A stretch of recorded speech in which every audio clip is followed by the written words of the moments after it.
Хайрлы күн, құрметті әріптестер. Добрый день, уважаемые участники нашего онлайн-семинара по разработке и реализации совместных образовательных программ. Надеюсь, меня хорошо видно и слышно. Если что, можете написать в чате. Мы рады приветствовать вас на нашем онлайн-мероприятии. Благодарю за то, что подключились. В целом у нас зарегистрировалось 275 участников, пока вижу 48, но, надеюсь, еще коллеги подключатся. Напомню, что данный семинар проводится нашим офисом совместно с национальной командой экспертов по реформированию высшего образования HERE при поддержке Комитета высшего и послевузского образования МНВО-РК и Европейского исполнительного агентства по образованию и культуре. Меня зовут Лаура Полуанова, я являюсь координатором национального офиса Erasmus+ в Казахстане и буду модерировать сегодняшний семинар. Программа семинара была направлена всем участникам по электронной почте, поэтому, думаю, нет необходимости ее озвучивать, но на всякий случай высылаем еще раз в чат программу семинара на 3 языках. Напомню цель семинара. Целью семинара является повышение потенциала в области разработки и реализации совместных образовательных программ. И основным спикером нашего семинара сегодня является Ульрике Краванья. Она является руководителем совместных образовательных программ Университета Граца, Австрия. Она будет вести семинар на английском языке. Для перевода вы можете воспользоваться функцией синхронного перевода, которая доступна в нижней части ваших экранов. Иконка «Перевод». Нажимаете на эту кнопку и выбираете соответствующий канал. Для открытия нашего семинара мне бы хотелось сперва предоставить слово руководителю управления и интернационализации высшего образования Министерства науки и высшего образования Республики Казахстан и члену нашей национальной команды экспертов по реформированию высшего образования Казахстана Раузе Темирбековне, которая как раз-таки была инициатором проведения данного семинара. Рауза Темирбековна, вы здесь, слово вам. Саламатсыздар ма, әріптестер? Біріншіден барлықтарыңызға видео қосып отыруды сұраймыз. Бұл халықаралық мәдениетке жатады, онлайн жиналыстарын өткізу мәдениетіне. Сондықтан да барлықтарыңыз оның видеоларыңызды қосып отырсаңыздар. Бір-бірімізді көріп, танысып отырайық. Лаура таныстырып кетті. Мен интернационалдандыру басқармасының бастығымын, Рауза Темирбековна Мендалиева. Бүгін осы шынайы соңғы рет эксперттардың, осы Erasmus эксперттарының жиналысында Ульрикамен танысып, өте қызықты материалды көрсеткен болатын. Сол материалды мен сіздерге бүгін таныстыруға сіздермен жөн көріп отырмын. Добрый день, уважаемые коллеги. Я очень рада вас всех приветствовать сегодня на нашем семинаре по разработке образовательных программ. Целевой аудиторией сегодняшнего семинара являются в основном деканы, замдеканы и заведующие кафедры. То есть это непосредственно те люди, которые являются разработчиками и реализаторами образовательных программ. И, как уже Лаура говорила, да, на семинар записалось более 200 человек. Сейчас я уже вижу 56 участников собралось. И это, в принципе, говорит о том, что и дальше продолжают люди заходить, о большом интересе к программам двойного диплома, к совместным образовательным программам. Потому что, как показывают вообще тенденции и тренды высшего образования за последние годы, наверное, 2-3 года точно, это возрастающая роль транснационального образования и интернационализации в целом. В целом, казахстанскими вузами на сегодня реализуется 125 совместных образовательных программ, в котором принимают участие 1600 человек, и 329 программ двойного диплома, в котором принимают участие 2372 человека, и эти программы реализуются с 30 странами мира. Важным аспектом деятельности министерства за последние годы является создание стратегических партнерств с ведущими зарубежными вузами. На сегодня мы можем точно отметить, что уже 23 филиала зарубежных вузов функционируют в Республике Казахстан. Филиал вообще это очень масштабный проект, который затрагивает все аспекты вуза. Но как показывает практика, каждый филиал, созданный на базе казахстанского вуза или совместно с казахстанским вузом, зародился именно с действующих совместных образовательных программ и программ двойного диплома. Что такое совместные образовательные программы? Что такое двойные программы? Какие факторы успеха? Как действовать нашим вузам? Эти вопросы мы сегодня будем обсуждать и отрабатывать на семинаре.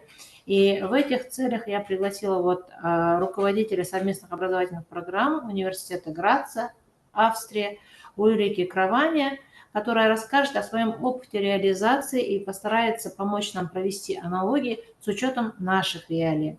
Я хочу поблагодарить Ульрике за согласие и поддержку нашего семинара. Очень хочу надеяться, уважаемые коллеги, что он будет всем вам полезен. Но для этого, уважаемые коллеги, вы должны быть сами мегаактивными и попытаться получить ответы на те вопросы, которые волнуют вас. Это достаточно хорошие продвинутые программы, которые сейчас вам будет Ульрика показывать и демонстрировать. И опять же хочу призвать вас быть очень-очень активными. Большое спасибо офису Эразмуса, что согласилась Лауре провести этот семинар, оперативно откликнулись. И вас, уважаемые коллеги, тоже хочу поблагодарить, что, несмотря на такой сейчас жаркий период, вы все подключились, потому что, как я уже говорила, аудитория у нас, мы именно приглашали деканов, замдеканов, завкафедр, то есть это непосредственно люди, которые реализуют эти образовательные программы. Большое спасибо и удачи нам всем. Спасибо большое, уважаемая Роза Атьянбековна, за ваше приветствие, за такую вводную информацию и в целом за вашу поддержку.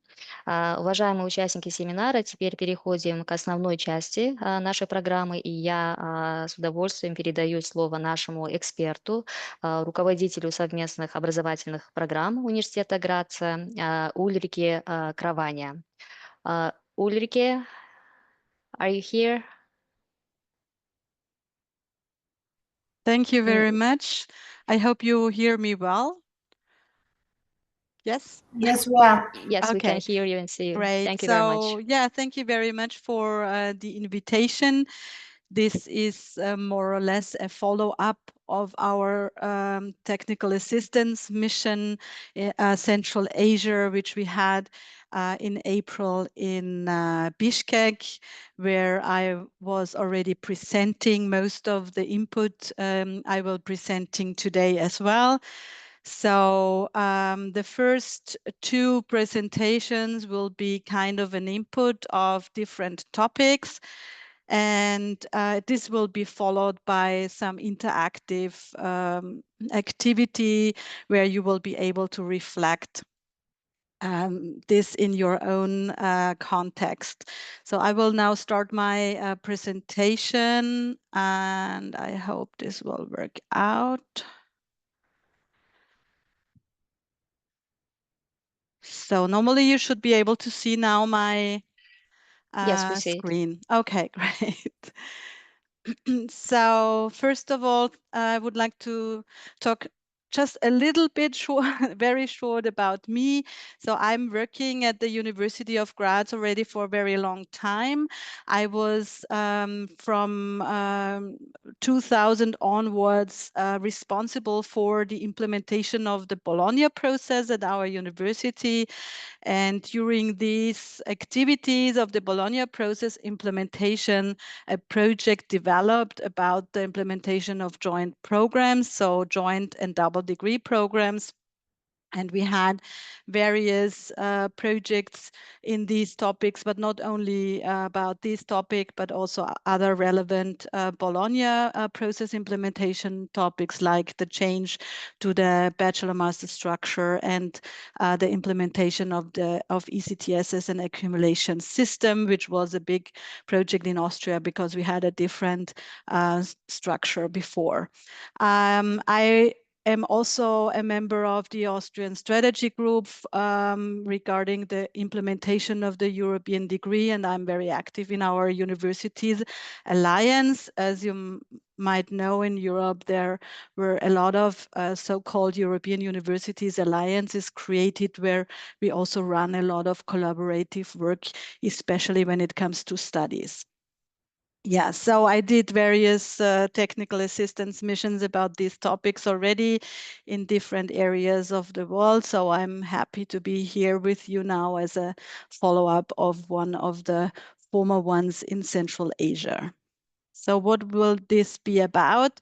So this first presentation will be giving definition and key concepts of various internationalization opportunities within your curricular.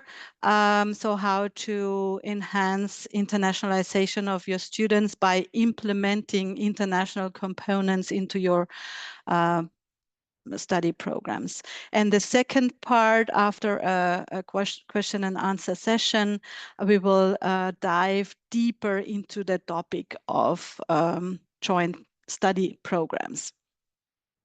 So I hope for the interpreters it's fine. Also the a slowdown. Okay. Okay. I just wanted to make sure that everything is fine here. Okay, so first of all, what is always very important when you implement internationalization components in your study programs is to think about why you want to do it and for whom. So I would like to start with this topic to give you some insights why you might want to implement the various formats into your study programs. So what is a very hot topic in our university, but also in several other universities throughout Europe, is to implement joint academic activities in order to enlarge capacities. What does that mean?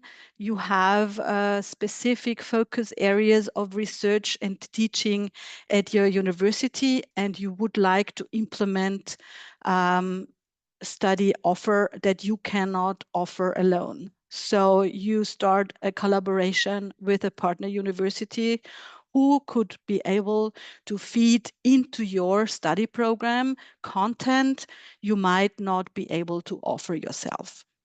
So that is very popular at the moment to think about, especially in master's programs, but also in bachelor's programs, to think about complementary offer in your study programs and to include this complementary offer in your study programs by implementing collaborations.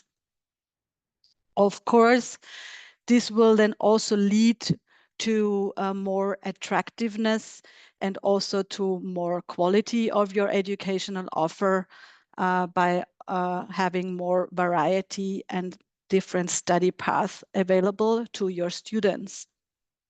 Those international components depends a little bit about how you would like to implement it on-site or mobility or blended or online only, but in any case, it always adds to the intercultural competencies of your students.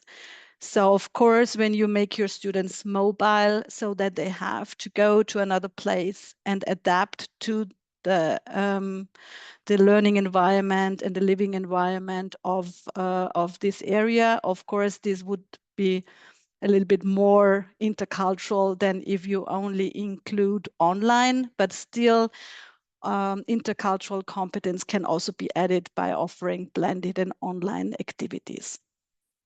So of course, the students are here in the center of your activities.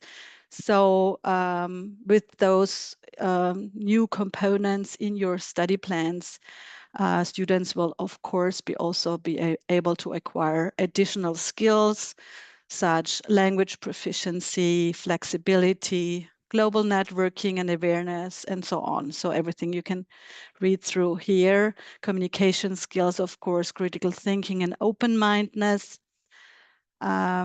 Then you increase the opportunities for international education experiences for your students, or you also might think about implementing internationalization at home, because studies show that, of course, the majority of the students are not mobile because of different reasons.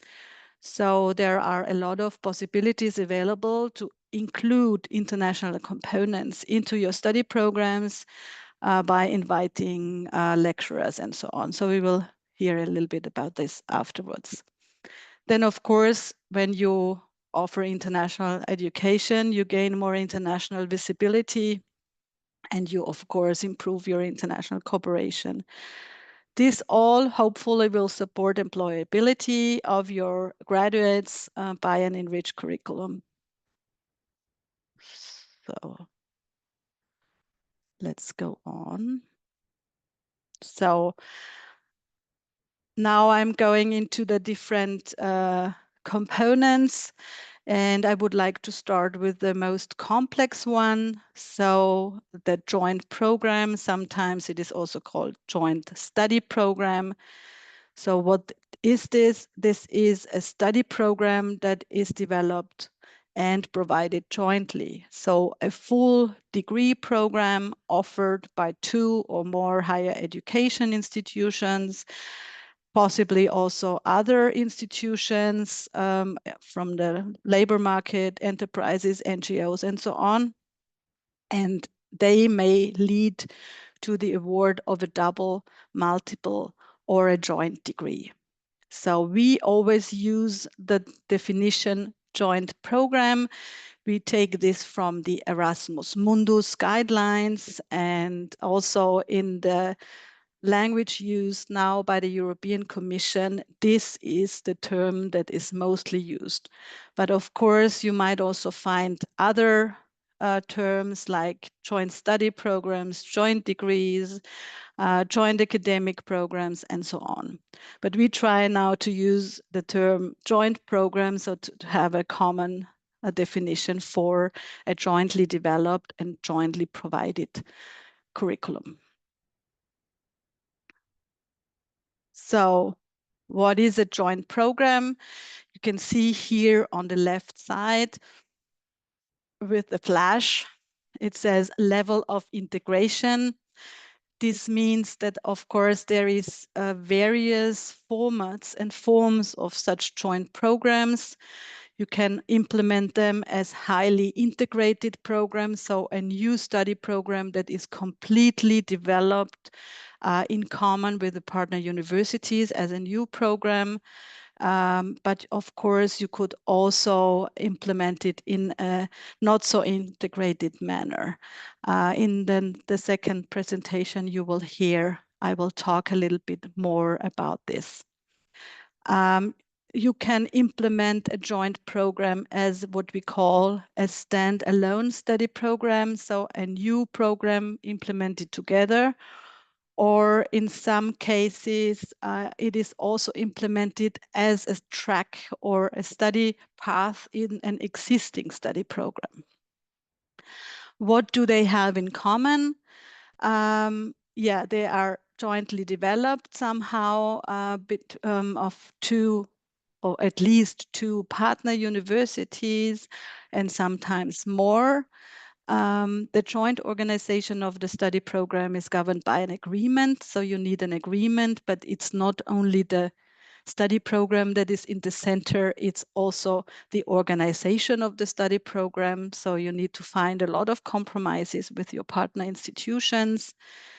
The students study at least at 2 of the universities, online or on site. Everything is possible.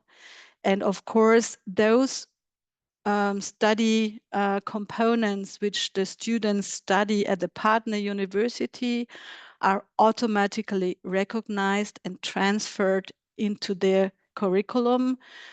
when it is a jointly developed standalone program, this is already put in the study plan.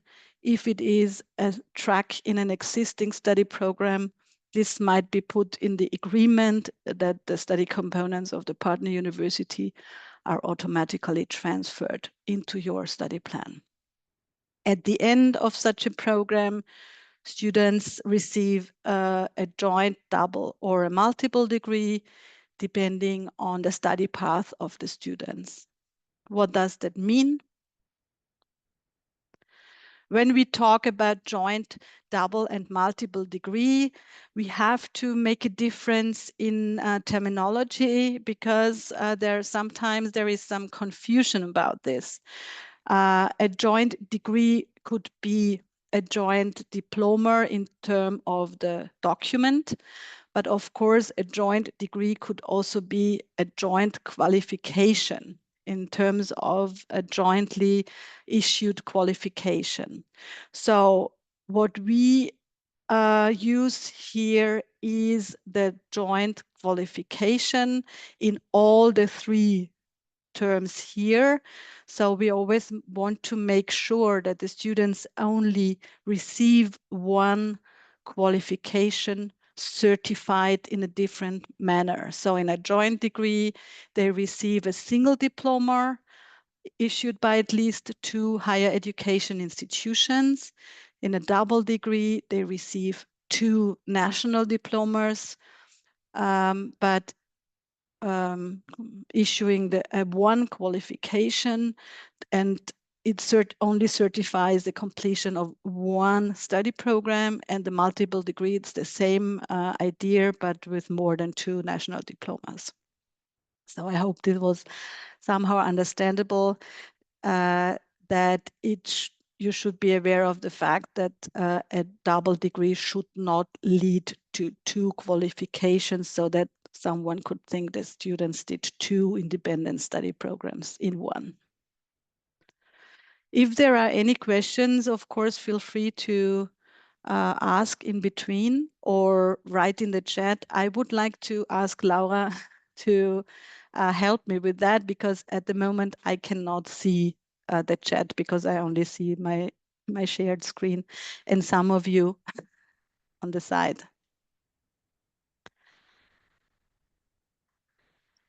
Okay, Ulrike, yes.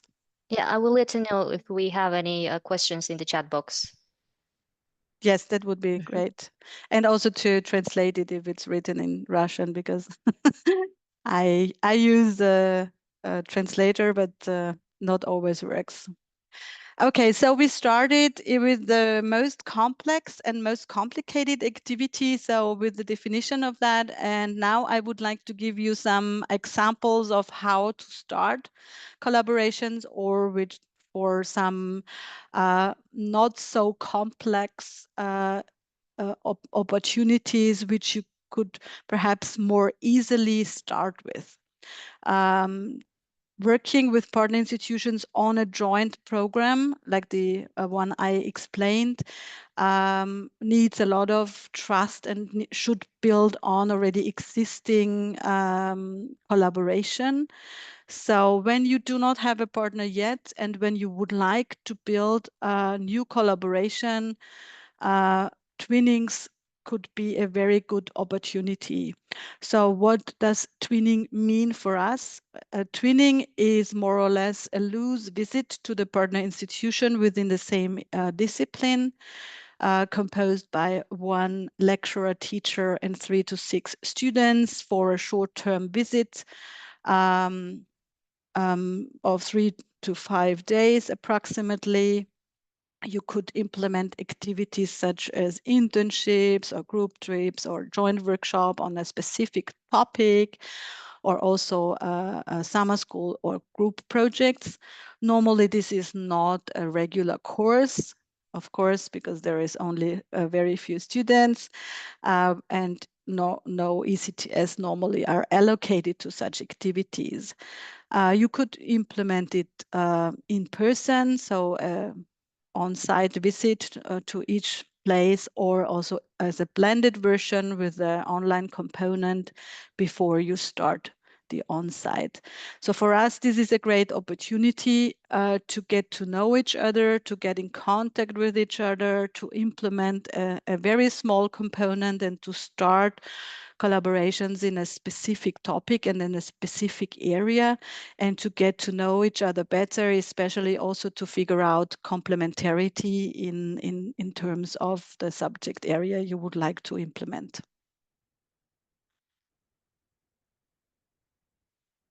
Another opportunity which you could implement within your curricular as a part of the curriculum or as extracurricular activities is a virtual exchange or COILS.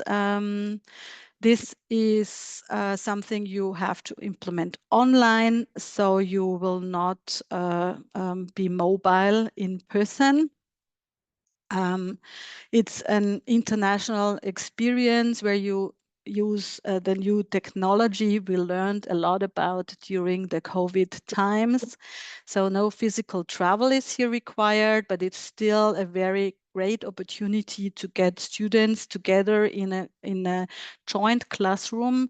You could do that with one partner institution, but also with various partner institutions, and include synchronous and asynchronous activities. It's very important that these kind of activities include interactive and student-centered learning.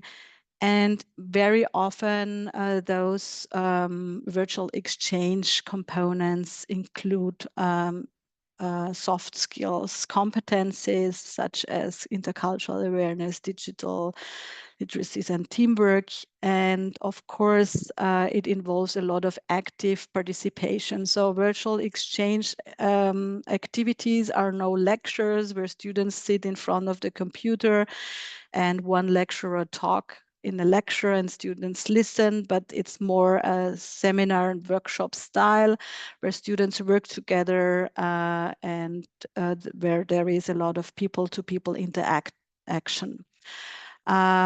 It's designed for intercultural and collaborative learning, and also opens the opportunity of international education to students at home.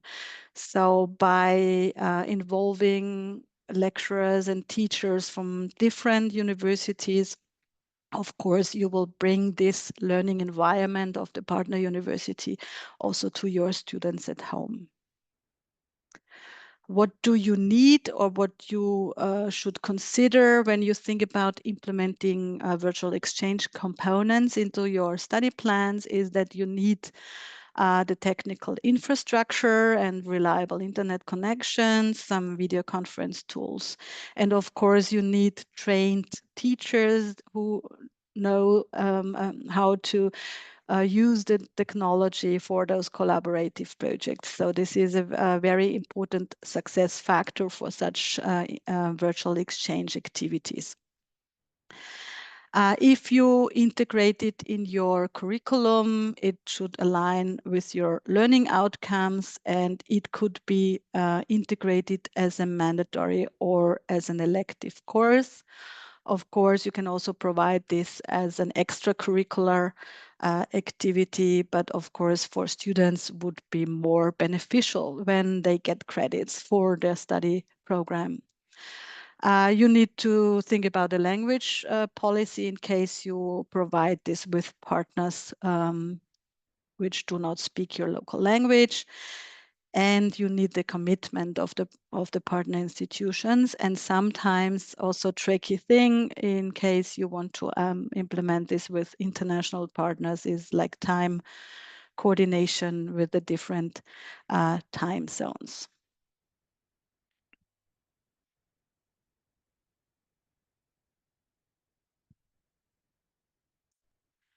What is also a very popular activity right now in our universities are the so-called blended intensive programs.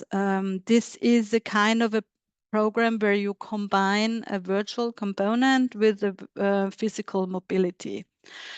So to explain in practice, it's an online component which you can offer during the semester, like webinars or also short virtual exchange components. And then a group of students and staff will undertake a short-term physical mobility abroad, about 5 to 30 days. Very often this is organized as a summer school or a winter school. Yeah, so what you also need is the same infrastructure as for the coils and funding for the short-term mobility. This is a very nice opportunity to offer a full course, because in the short-term mobility is very difficult to have enough academic activities to be able to allocate credits for this. So when you combine this with the virtual learning before you do the physical mobility, you can create a very attractive course and allocate also credits for that.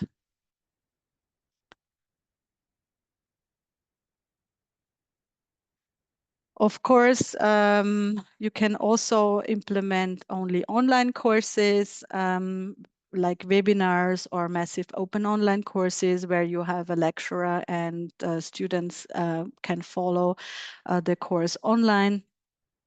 MOOCs are normally free and low cost and accessible to anyone with an internet connection. Of course, you don't have that interactive part and not so much output, but it would be a good opportunity. For example, if you have a large course where you have a lot of students attending and you would like to include a course from a partner university into your study program to offer it as a MOOC. You would need also the platform for the content delivery, and the learners would also need the technical infrastructure to follow the online courses.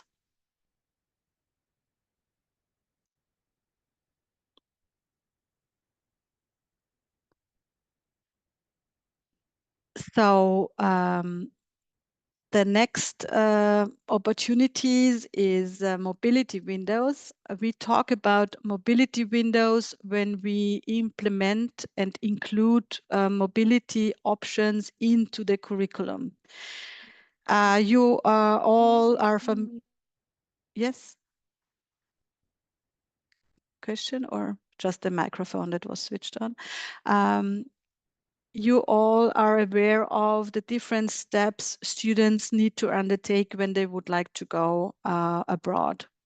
So, for example, in a normal mobility program, students decide that they would like to go abroad, and the first step is that they look for courses offered at the partner university, and if those courses could be recognized and transferred into their own study program. So you take the course description, you discuss with the authority of your institution, and you ask if this course, when it is completed at the partner institution, can count as one of your courses. That's what we call recognition. This is very often a very complex process for the students to find the right courses at the partner university and also to get them recognized into the study program so that they do not lose time in their studies when they are abroad. In order to avoid this, mobility windows could be an opportunity. This is more or less the same principle as the joint programs, but not so intense, because you are not going to implement the degree structure together, but you just have a look at the course offer of your partner university, and that what the students normally do ad personam when they check the courses, you do already beforehand in an agreement. So it's a kind of a structured mobility where the students can already see at the beginning of their studies that there are modules or courses offered at partner universities which can be used during a physical mobility and automatically recognized into their study programs. It's kind of a joint program without the degree at the end, but still with international activities going on. There are various types possible. You can include this as a mandatory module in the study program. This, of course, involves a little bit more preparation, because you need to think about how to also finance the mobility option for the students when it is a mandatory part. But you can also include it as an elective or as a complementary offer, which is currently used at our university. We are implementing elective modules into our study plan and offer this as a mobility window.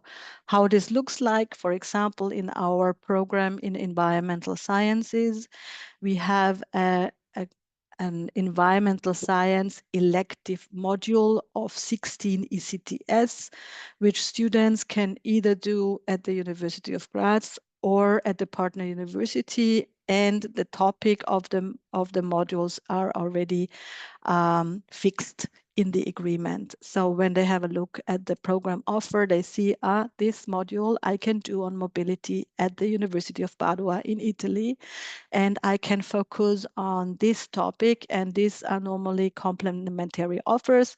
So an offer which we cannot offer at the University of Graz. So it's a double benefit for the students. They are mobile, they do not have to organize the mobility themselves, and they get the complementary offer. So the next, I also talked a little bit in the beginning about internationalization at home. This is when we would like to bring international and intercultural experience and dimensions to your students at home, which cannot be mobile, and to enrich the educational experience without going abroad. So what can you do to guarantee this international experience is to include in the curriculum courses of guest scholars and teaching staff in incoming mobility, for example, or to include international students into the classroom of the students at home.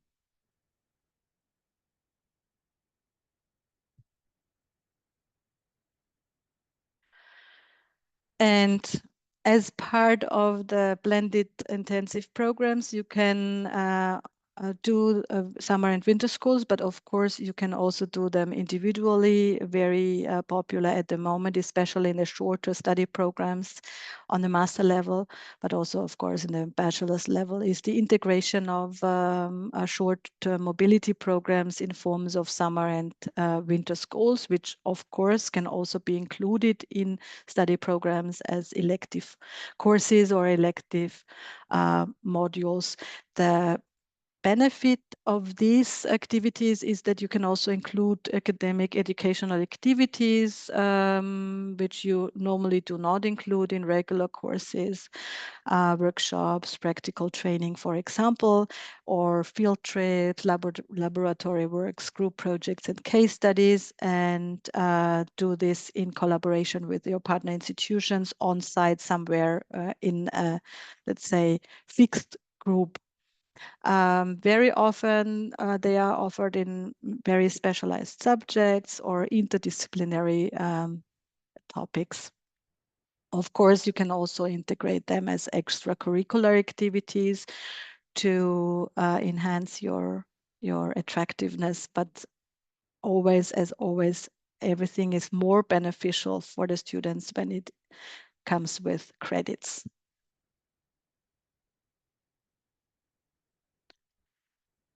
Yeah, and the topic of micro-credentials, I think there is a lot of specific trainings going on about this topic at the moment, because it's one of the hot topics in terms of lifelong learning.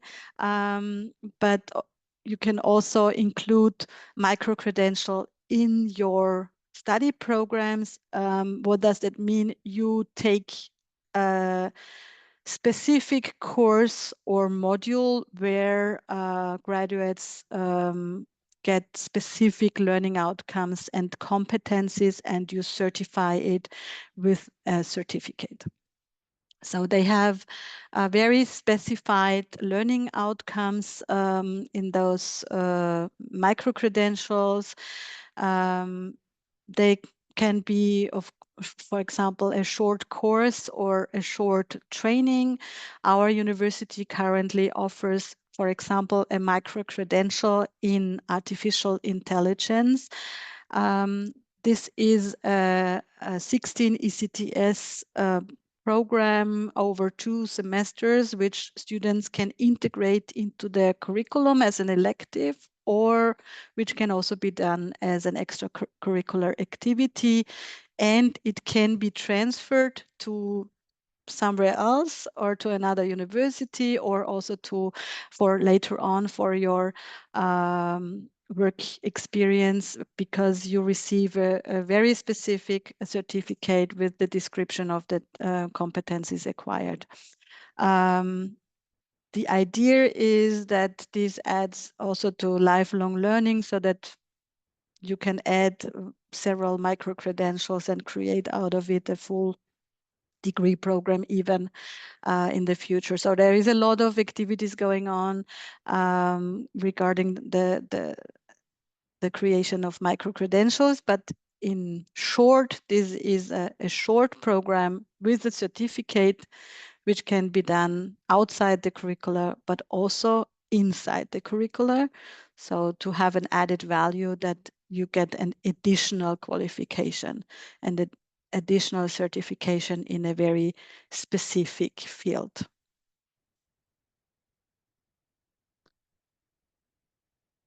Okay, so this was, I need to look at the time, the first part about the various smaller components you can implement in your study plans, and then we will continue with the complex formats of a joint program.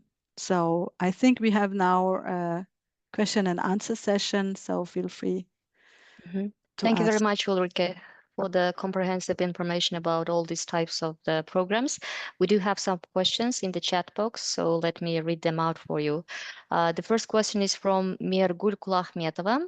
Thanks for the seminar. Is it possible to contact you, dear Ulrike, to clarify or even organize such a course? We have some ideas. Yes, of course, there is, you have my email address here in the presentation. So if you have any specific questions, please feel free to contact me by email. Thank you. The second question is from Herman Grobler. Can you please recommend reliable literature on mobility windows? I do not quite understand the concept and would like to read more on it. And what would be the difference between a seminar and a short course? Yeah, so there is a there is some literature available, so I can send it to you if you want. Just contact me over email, and you can also find it on the website of our University Alliance, which is ARCUS, ARCUS European Universities Alliance. When you Google it, mobility window ARCUS, then you find also the a whole site where the whole process is described, and there is also in the description there is a list of articles and so on about the topic. Thank you. And a seminar and course, I mean, this is only different definitions. So in our definition, a course is something that is more interactive, but of course, it's kind of synonym of a seminar or course. It depends on your national definitions of the different course types you might have. Thank you, Ulrike. If it's fine with you, we have put your email address in the chat box so that participants can copy it. Yes. We don't have any other questions in the chat box. Let me ask the audience if they have any questions. Уважаемые коллеги, есть ли у вас вопросы к Ульрике вот по первой части? Sure. Это участник или переводчик? Ulrike, we have one question from Altanay Mustafina. Could you please explain about the accreditation of a joint program? Each partner university should accredit this joint program or just one coordinator university? It depends a little bit on the degree you would like to issue. So if only one university issues the academic degree, then only this university will accredit it. At the moment, if you want to issue a joint degree or a double degree, it depends. Yeah, it's difficult to answer because it always depends a little bit on the consortium setup. In our case, it's a regular case that all the universities need to approve the study program according to their regulations. So if you, for example, if a country requires an accreditation, then has to be accredited. If an institution does not require accreditation and has internal approval procedures, then have to do it this way. So we, for example, in Austria, we are self-accredited universities. So the universities are already accredited to approve their own study programs.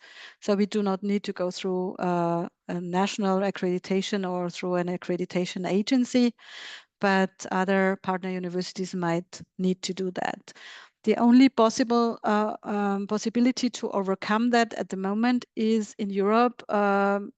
More and more countries implemented this and accepted this also and ratified this, that we can use, especially for joint programs, the so-called European approach accreditation, which is the accreditation of one accreditation agency, which will then be taken from also the other accreditation agencies. So for example, we did this in one of the programs I will present to you as a case study. We did this European approach accreditation. This was done by a German accreditation agency. And we had partners in Spain and in Lithuania who also needed to have an accreditation by an accreditation agency, but they accepted the decision of the German accreditation agency because it was done through this European approach accreditation. But other than that, yeah, this is the most complicated thing in joint programs, that unfortunately it's still not possible to take the decision of another country or another university. Unfortunately, still many or most of the universities require also to have completed their own approval and accreditation processes in joint programs. Thank you, Ulrike. We have one raised hand from Бану Мухатаевна, who is our here expert. Бану Мухатаевна, озвучьте свой вопрос, пожалуйста.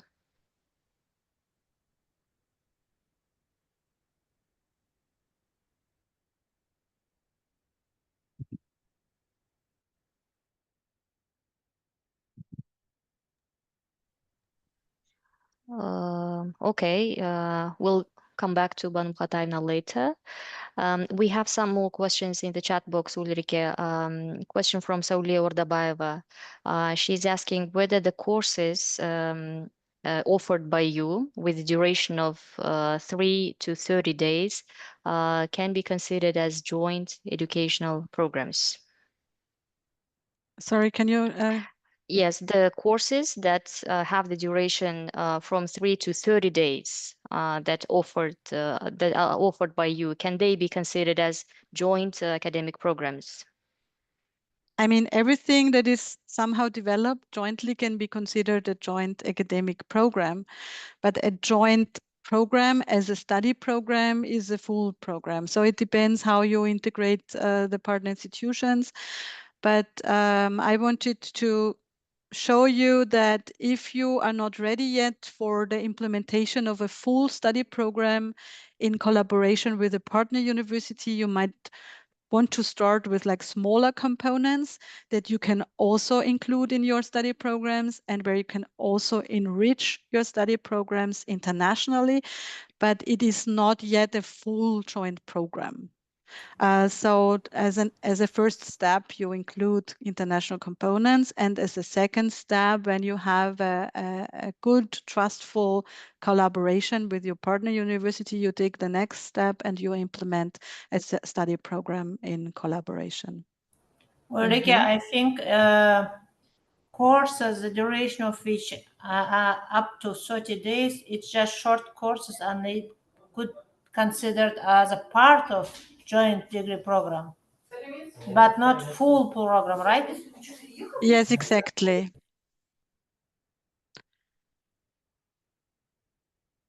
Уважаемые коллеги, здесь до 30 дней это, скорее всего, часть образовательных программ. Лаура, перевод включается ко мне параллельно. Yeah, you can include it as an elective course or as an elective module, for example, into your program. So it's part of your program.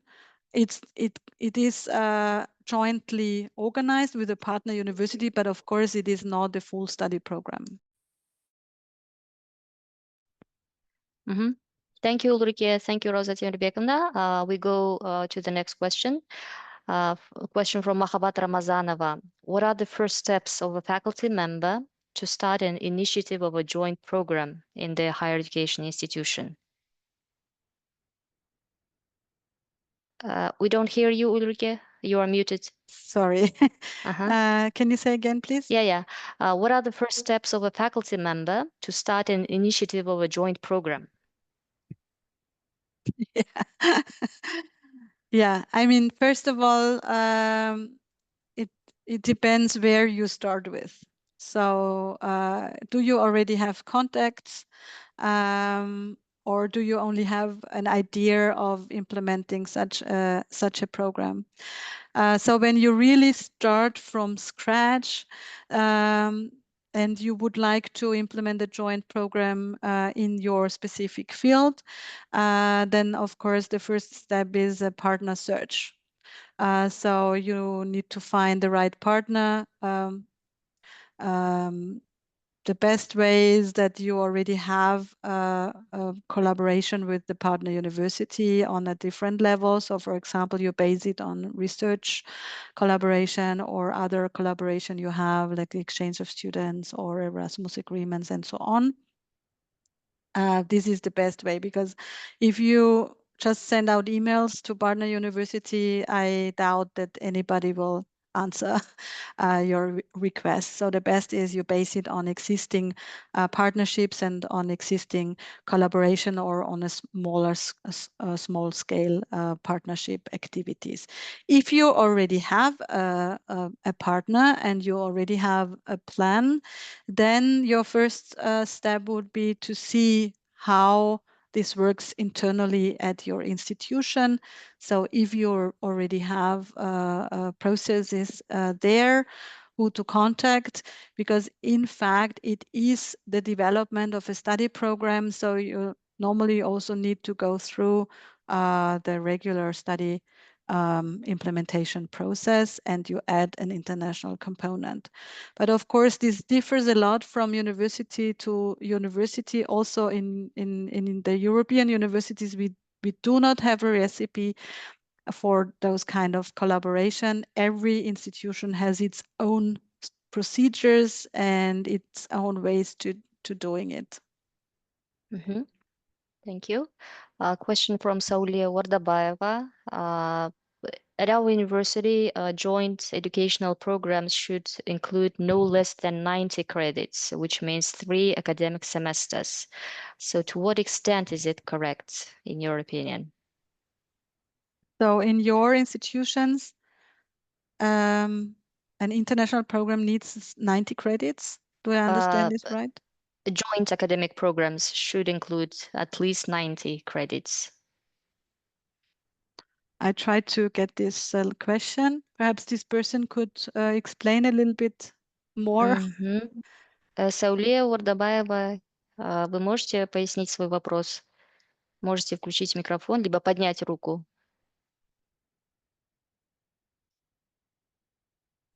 Здравствуйте, уважаемые коллеги, здравствуйте, уважаемые греки. Я по поводу того, что мы разрабатываем совместные образовательные программы в нашем университете, в нашем вузе, и у нас требование, что любая СОП должна быть не менее 90 кредитов, то есть 3 учебных семестра. У нас есть партнеры, с которыми мы работаем на уровне магистратуры, где двухгодичная магистратура, год обучается у нас, год обучается в вузе-партнере. Магистрантам легче.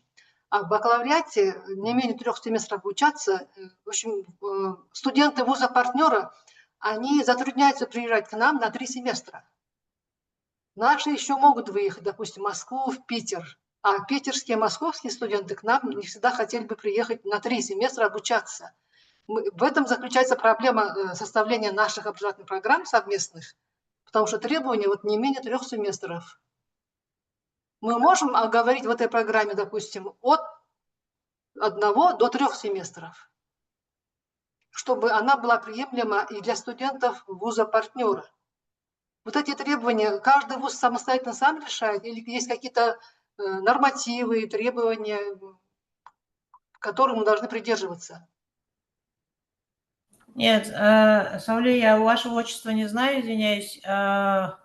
Смотрите, здесь нормативы какие? У нас есть госов, в котором определяется конкретно, в зависимости, вот я не могу понять, у вас СОПы по бакалавриату или магистратуре, или докторантуре? Вопрос по бакалавриату сейчас у меня был, по бакалавриату. Вот, смотрите, если мы говорим про бакалавриат, то у нас бакалавриат для того, чтобы получить степень бакалавра, у нас должно быть 240 кредитов, так же? Вот здесь вы, когда пишете СОП не меньше 90 кредитов, вы имеете в виду только свою часть, казахстанскую часть, а 150 кредитов кто дает тогда? 90 кредитов по совместной программе. Только 3, да? Да, 3 семестра именно по Смотрите, совместная программа, вот есть у вас одна совместная программа, по ней человек учится. И по итогу этой совместной программы, то есть к концу 4-го курса, он должен получить диплом бакалавра. Соответственно, он не может быть, если у него 90 кредитов, как вы ему даете степень бакалавра? У него должно быть 240. Нет, вы не поняли. У нас так, 90 кредитов студент должен обучиться в вузе-партнере. Вот такая оговорка. Это вот другой вопрос. 150 вы свои даете? Да. Угу. Тогда, знаете, она же только что Ульрике сказала, сейчас она, наверное, сама тоже добавит, что это все зависит от того, как вы в консорциуме и в договоре это определили. То есть у вас должен быть определенный какой-то артикуляционный план, в котором вы говорите, кто какую часть дает и в каком объеме. Я прошу Ульрике тоже добавить свои части, но здесь больше, наверное, внутри. Мы сейчас, министерство никак не регулирует эти процессы настолько детально. Сейчас, учитывая, что многим вузам дана автономия академическая, вузы должны это все осветить в политике академической. То есть у вас академическая политика, в ней должно быть все это отражено. И вы это должны обсудить у себя в вузе вместе со своим зарубежным партнером. Да. Я думаю, что Гулья, наверное, сейчас тоже добавит. Просто к тому, что не слишком ли много 90 кредитов на СОП? Но это зависит от дисциплины же, в смысле направления. От специальности, от образовательной программы. Здесь надо смотреть, там, я не знаю, какая специальность. Все, спасибо. Ulrike, do you want to add something? That's exactly what it is. It always depends on the partnership and the regulations of the different partners. I don't know if you have specific regulations in place that say, for example, you are able to issue an academic degree when students spend at least a certain amount of credits with you. For example, in Europe, different countries have different regulations here, and it is all about the issuing of the degree. For example, in Austria, students need to spend at least 30 ECTS credits with an Austrian institution in order to be eligible to get the Austrian degree. In other countries, is 60 credits. For example, this is the case in the Netherlands, or this is also the case in Sweden. Students need to follow a specific number of credits at an institution in order to be eligible to receive the degree.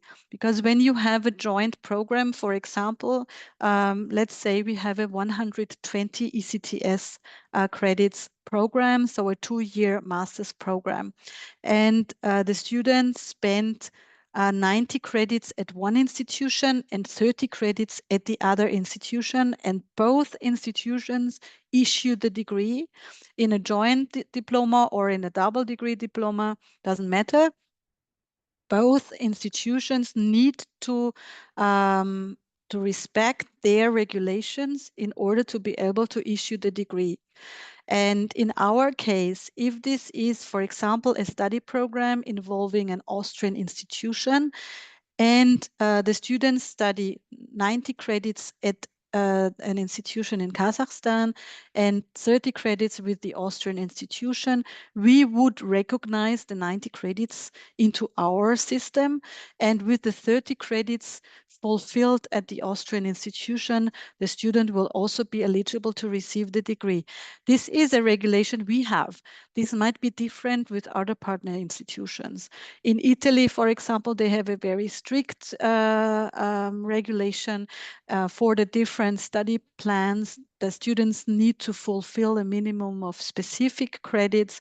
So the credits they do at the partner university need to fit into this specific structure in their country.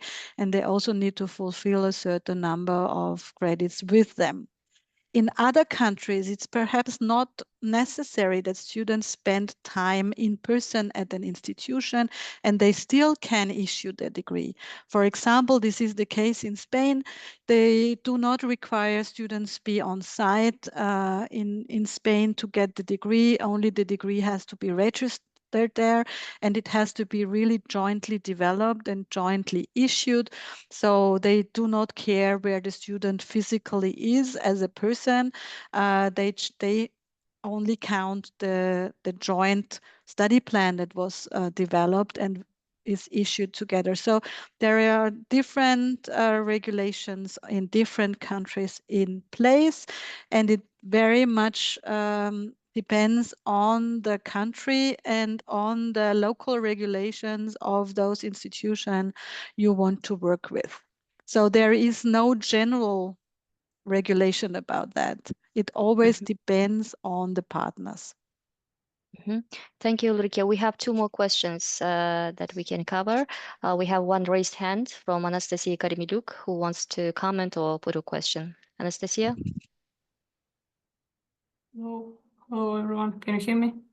Yes.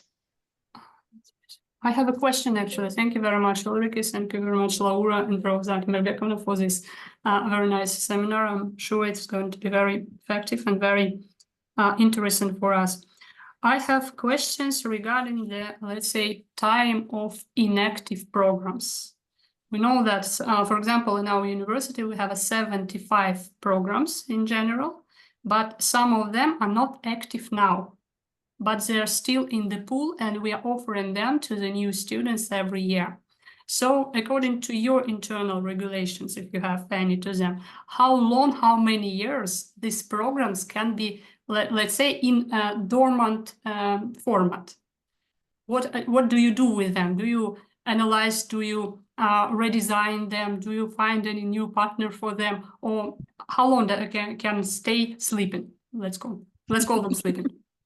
You mean joint programs? Joint programs, yes. Yeah, we try to avoid to have those sleeping programs by already having an eye on it, on the attractiveness of the topic when we design them. But we had those, of course. Also, not sleeping, but programs with very low student numbers. So that we still had the costs, but we had no reward for the programs. We implemented a regular evaluation process. So every 4 to 5 years, we evaluate the programs. and we then closed such programs. Right. Every 4 years. So in 4 years, if it still is not working, is not active, you are Yes. closing the Yeah, process. we have an evaluation of the joint programs done by our internal quality assurance unit. So we have to write a review report. We have the students will be contacted, and also other parts of the university, and they then write a report, and then there is a final discussion with the coordinators of the program to see what are the reasons why the program is sleeping. So to see how we could raise attractiveness of the program still, and so on. And then we take a decision if we would like to continue the program or not. So we already closed some of those programs in the previous years because we could not find a solution, and then we just ended the collaboration. Normally we have agreements that are for 4 or 5 years with the partner universities. So we normally do this evaluation before we renew the agreement with the partners, so that we do not have to cancel an agreement, but we just will not renew it. So that's what it is. When you start such programs, sometimes it might take some time until they work. Even our very popular sustainable development program at the beginning, the first 2 years, we had very few students. So we always give it some time. But if after 3-4 years, there is still only 1 or 2 students in the program, then we have we have to think about it. What to do with it. It doesn't make any sense to keep such programs just in the loop, just to have it. It's like with cooperation agreements with partner universities, which only exist on paper, but without any life.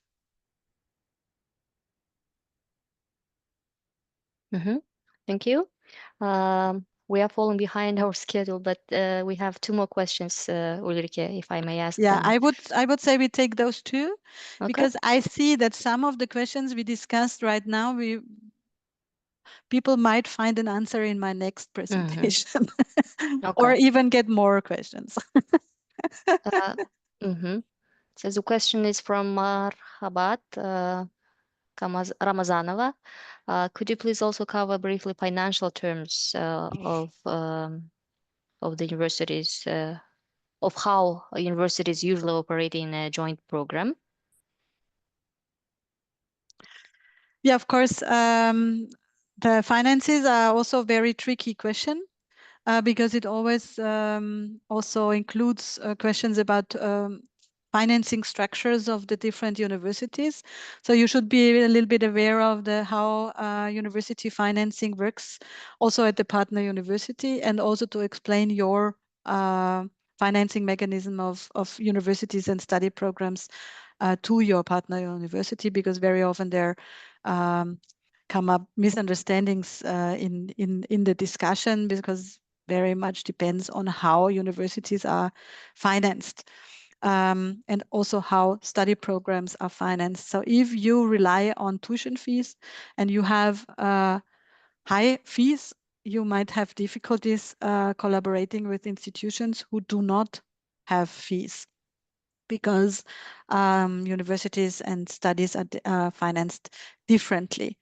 So you should address this with your partner institution, because each university depends on the financing mechanism of its own financing mechanism. So when you offer a study program, then of course you need to finance it.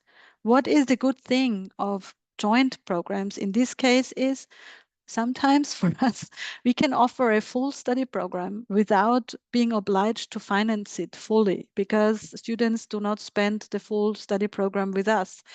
So for example, we are currently implementing a study program, a full study program with 2 partner universities, where students only spend 1 semester with us.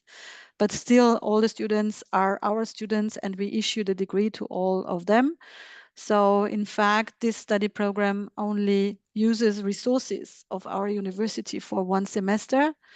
And we make use of the resources of the other 2 universities when the students are there. So when you do not have enough resources and finances, putting together a study program with a partner university might be a good thing to be able to offer a study program which you could not offer with your own resources alone.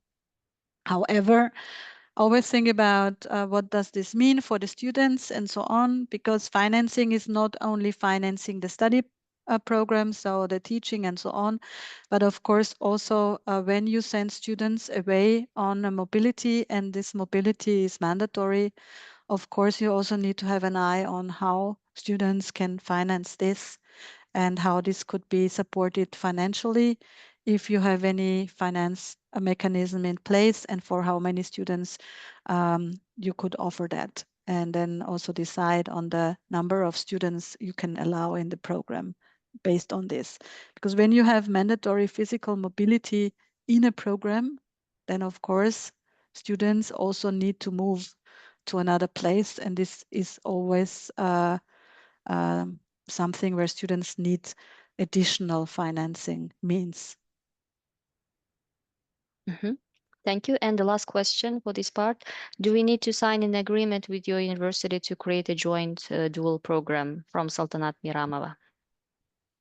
In a joint program, you always need an agreement because you deliver a study program together. So there is a lot of topics you will need to discuss with your partner institution. And I will talk about this in my next presentation so that you get some more insights how this might work. So we now come from the smaller components to the bigger topic of joint academic programs. Okay, should I continue with the next presentation? Yes, Ulrike. Yeah, I think we can start now your second presentation. Okay, Thank you. then I will change again and because I'm sitting in my office today all alone because we have a holiday today, so nobody's here, so it's very quiet. So we appreciate you working on a holiday just for us. Yeah. Thank you. It's good because I have a lot of work at the moment. It's the busiest period in the academic year, always just before summer vacation. So everybody wants to squeeze in everything, and we will have a big joint program workshop tomorrow and on Wednesday with 3 partner universities developing a joint master in translation technologies and artificial intelligence. So that's why I was very happy that we can do this on a free Monday. Okay, so let's continue with the implementation of joint programs. So we already this discussion was already more or less about this topic. So perhaps some of your question marks will disappear, or there will be some additional question marks. We can discuss about it after the presentation. But I hope I can give you some overview about how this might work. And when I speak, perhaps you take the time also to reflect a little bit into your into your system, because I can only talk about what is the case right now here in Europe and Austria. And for you might put this in your own context, and this might be a little bit different. So I hope that after the next session, we will be able to transfer a little bit of this into your national and local context. So this is just, again, the same. I will not go through this again, but I just wanted to, again, say that you should really put the focus on the why you want to do it. So always have in mind the reason why you would like to implement such programs and for which target group you would like to implement it. because all your decisions afterwards will very much depend on this. So why you would like to do it, the focus you will have is very important. So I do not have to wrap up because we just talked about it before, but we talk about a full study program, not a course, not a module, not a seminar, not a short-term program, not a mobility window. This is now a full study program of, depending on your national structures, in our case, it would be a minimum of a 3-year bachelor's program or a 2-year master's program, but of course there could be also other structures like a 4-year bachelor program, 1-year master's program, or 90 ECTS master's programs, but the full program we are talking here. I talked a little bit about, this flash of the level of integration. I would like to talk about the last one here, the joint program, which is an integrated study program developed and managed jointly with a lot of joint activities in it and joint components like joint selection or joint admission, joint administration. So you can decide how many jointly organized and jointly delivered activities you would like to include, and everything will be included in your cooperation agreement.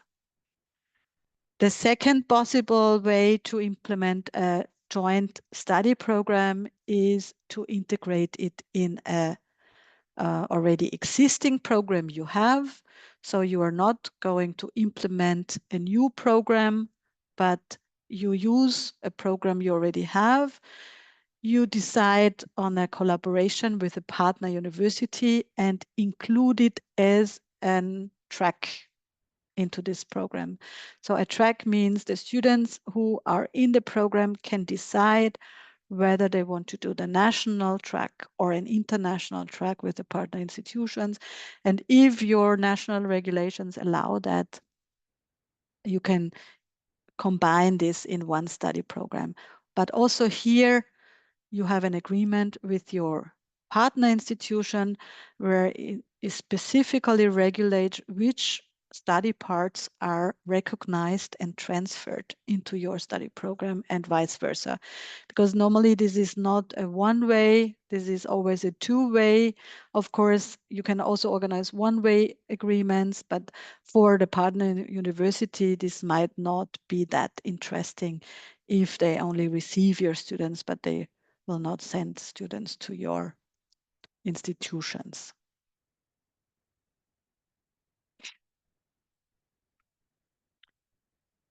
Yeah, so there is different formats. We talked about it already. There might be standalone programs or programs where you offer a program track or as a complementary offer. So the standalone programs, we call them because they are implemented and developed as an independent program. Of course, they are always based on what you already have. So they might be based on existing courses or existing study components of your local programs put together with your partner institution, but still the whole program is implemented as an independent program. And the program track sometimes looks easier, but very often it's tricky to include them into your existing structure.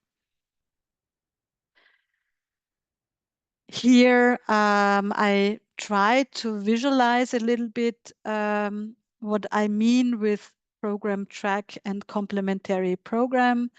So here, in this case, with the two universities, you have University 1 that offers a program and University 2 that offers a program.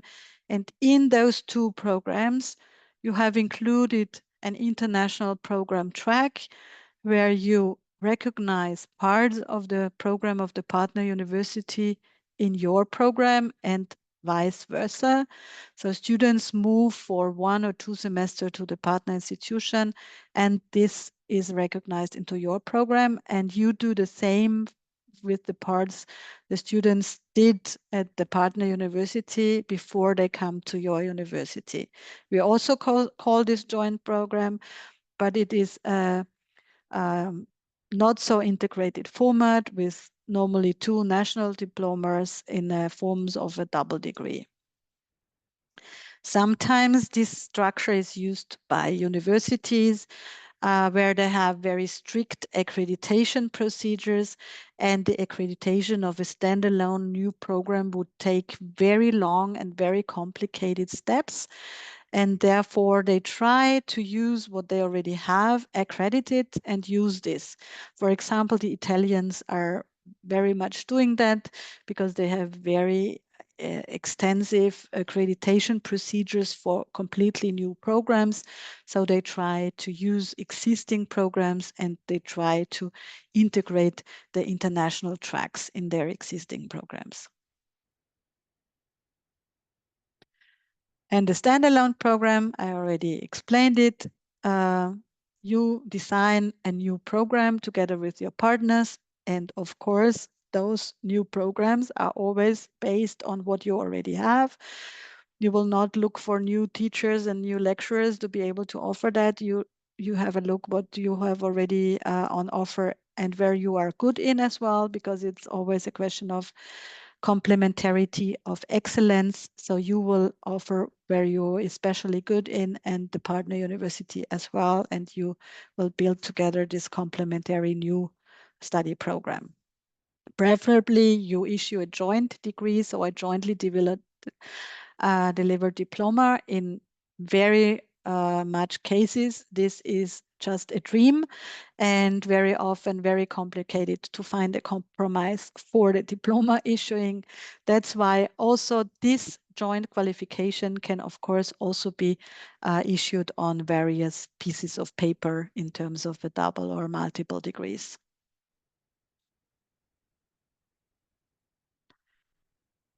So to show you some examples, because this always sounds very theoretical and is very difficult to grasp. Some cases we offer at our university. So this is the joint master in European studies. It is offered by 4 universities. So 4 European universities in this case. We are also all partner universities in the ACUS European University Alliance, which makes it a little bit easier for us to implement such structures, because there is already an overarching framework agreement between those institutions, and also the academic leadership and the management leadership of the 4 universities support this, because it's also very important that you get the support from everybody. So from your management and also from bottom up, so from the academics, but you also need the support from the university leadership. And in this case, this was easier because we were already in this network. This is a joint degree program, so a real joint degree where the students get 1 diploma from all 4 partner universities. It is a 4-semester Master of Arts program, completely taught in English. Of course, there is also in all the 4 partner universities courses in local language available, but for the students, it is doable in English only as well. It's a full-time study program, and it is organized in a decentralized way, means the students can start the program at all 4 partner universities. So all 4 partner universities offer the full program, but have different focus areas. So when the students decide which partner they would like to go to as their what we call entrance university, so where they start the program and where they spend most of the components, they decide on different specializations. For example, the University of Graz has a strong focus on Southeastern Europe. So students interested in this area, they choose the University of Graz, for example. Then this program is jointly developed and implemented and jointly offered, but coordinated by the University of Leipzig. So everything, so the whole administration goes through the University of Leipzig. So we have an application process for all the students, which is done jointly via an online platform. But then the bureaucratic admission process, so when it comes to the admission, so the check of the documents of the bachelors, etc., this is done by Leipzig University. Leipzig also admits the student centrally, and all the other 4 universities enroll the students in parallel. But we're not doing an independent admission process at all the 4 universities. We accept the decision of the University of Leipzig for that. Then in this program, students are encouraged to do a physical mobility. Up to now, approximately 90% of the students do that. However, it is possible to study the program without being physically mobile because 30 credits are offered jointly in so-called joint online courses, where all the students from all 4 universities sit together in an international classroom. Especially in the first year, there are 4 of those joint online courses, and in the second year, 2. And these joint online courses, which are delivered jointly by the 4 partner universities in collaboration, build the basis for the joint degree as well. So the legal basis for being able to issue the joint degree. So this is an example of a very integrated program where all the 4 partner universities feed in their specific focus areas. So students can choose between a wide range of specializations, which they could not choose if the program was offered by one university alone, because each university in the different modules have different focus areas. So here, just on the slide, to show you the facts. What I should add is that the mobility scheme, so when the students are mobile, physically, this is funded by the Erasmus Mobility Scheme, which is, of course, in Europe, a very easy way to finance mobility, which is much more tricky when it comes with partnerships outside the program country structure. So when we would rely on Erasmus plus international credit mobility, then of course this would be much more complicated in this case. We have also here in this program, we have a decentralized tuition fee policy. So the students always pay the tuition fee at the institution where they currently study. And this program was accredited by the German accreditation agency via the European Approach accreditation. And this accreditation was also accepted by the other accreditation agencies of the other partner universities. So this is my case 1. Case 2 is a different program with more partner universities, but less degree awarding university. It's our International Joint Master in Sustainable Development. It's a program that we offer already since 2008 and is a very popular program. We have every year, we have several hundred applications for 50 to 60 places in the program. This program is organized in or 4 semesters, where the students start in the first semester in 3 universities, where we more or less offer the same, but the same only in terms of competencies. So the basic module in the first semester has the same learning outcomes at the 3 universities. So in Venice, in Leipzig, and in Graz. So it describes the competencies and the qualifications students and skills students acquired after the completion of the first semester in detail. And the courses each university offers are different. So every university needs to guarantee that at the end of the semester, the students have the same competencies, but how they reach the competencies is up to the universities. So in this case, for example, in Leipzig, they have 3 10 credits modules to reach it. In Graz, they have to take 10 courses in order to reach it. And in Venice, again, it's different. So it's different way, but the end should be the same.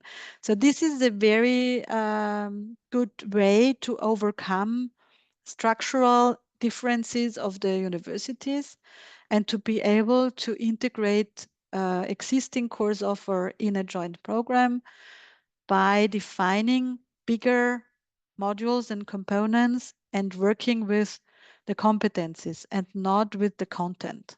So we do not have a look at the concrete content, we have a look at the concrete learning outcomes. And with the agreement, every university confirms that the courses and the content offered in those modules will finally lead to those acquired competencies and skills at the end.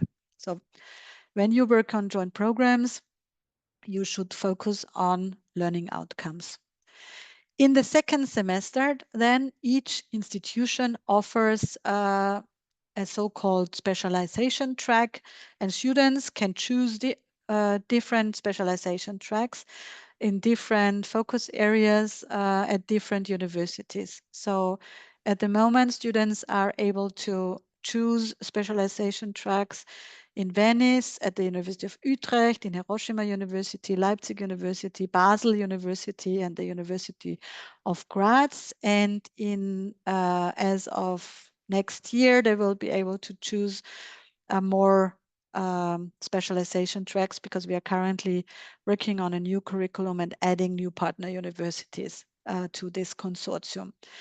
In this program, mobility is mandatory, so students need to spend at least 30 credits at the partner university, so they have to be mobile at least one semester, but they can also include a second mobility period in the third semester inside the consortium or outside the consortium.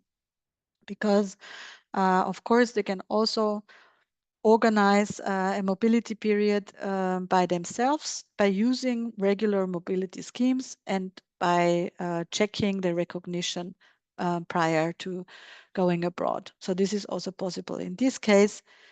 And the final semester they have to do at the entrance university again and hand in the master thesis there and to complete the study program.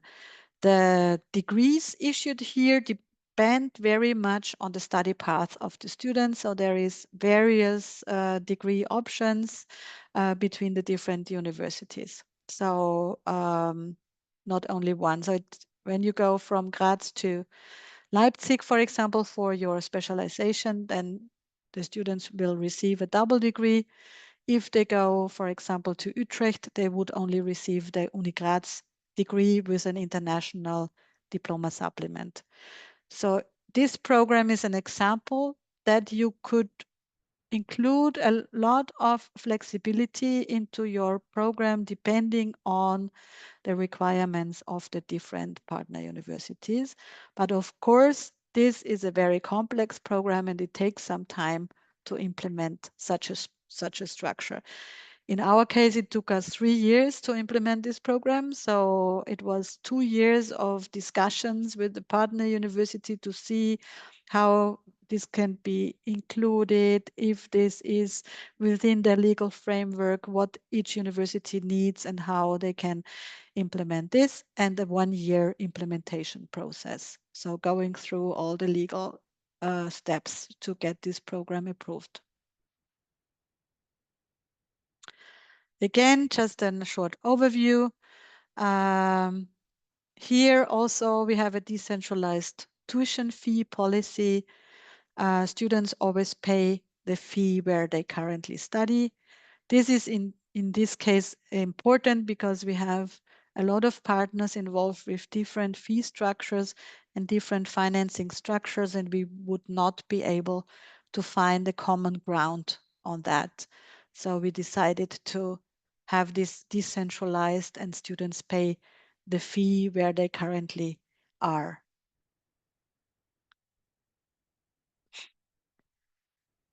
Then I would like to present you another structure where our university is not involved in, but this is a program that was implemented 2 years ago by the 4 universities in Padova, Vilnius, Granada, and the University of Minho in Portugal, where the students move from one university to the other. So here you have 4 universities and students spend 1 semester at each university. Advantage is that each university only has to offer, you see, course load of 1 semester, but still is able to offer the full program. But disadvantage for the students, it's very, very, complicated, and you need a specific group of students for that who are willing to move from one place to the other, especially when you have international students in the program who need visa and so on. This might be tricky to implement a structure like this. Of course, this is also possible to do with less partners. For example, to only have 2 partners. For example, when all students together the first year and all students together the second year. So this might be an easier way of doing it, but of course, then you can only offer it with a second partner institution.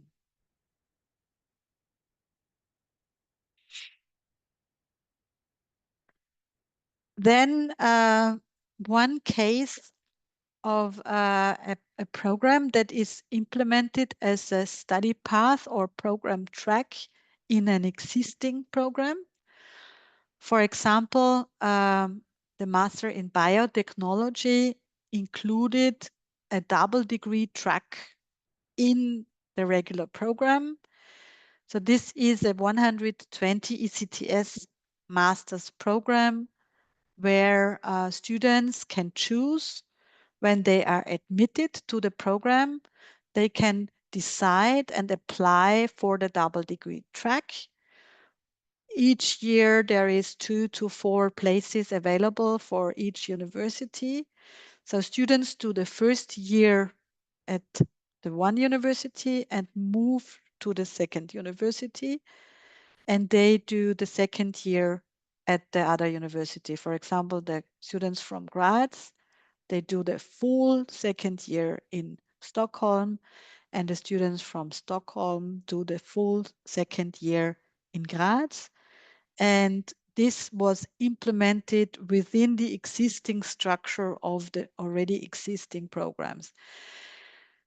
It looks easier.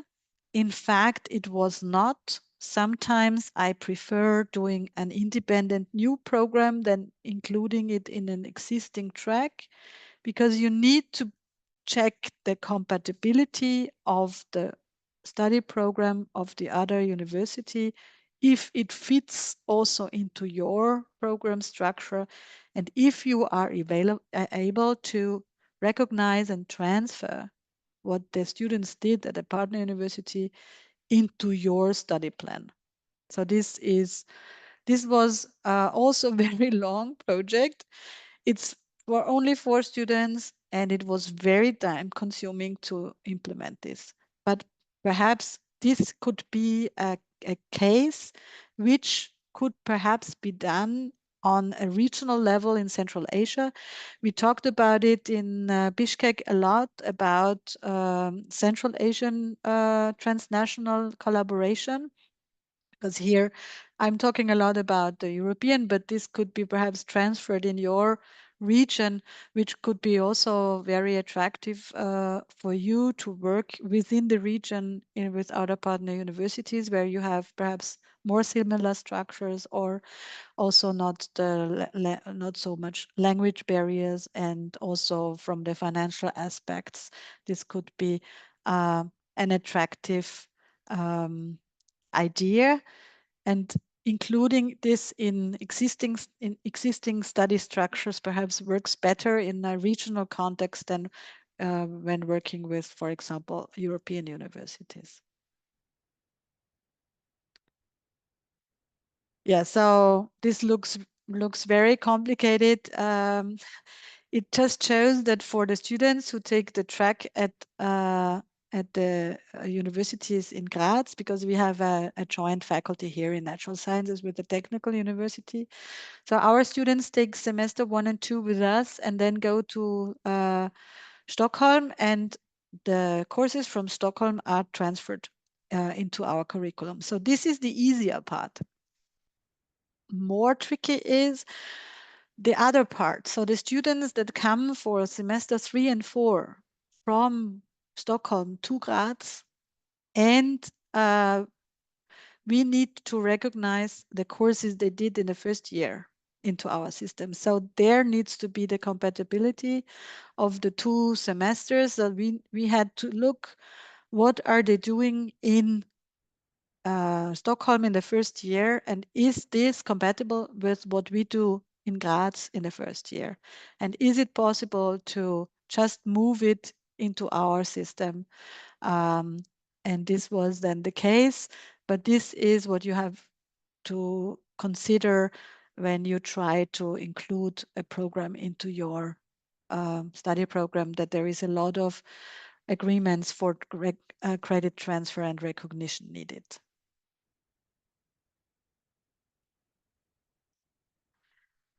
Yeah, of course, you can do such programs. I now just showed you master's programs. Why?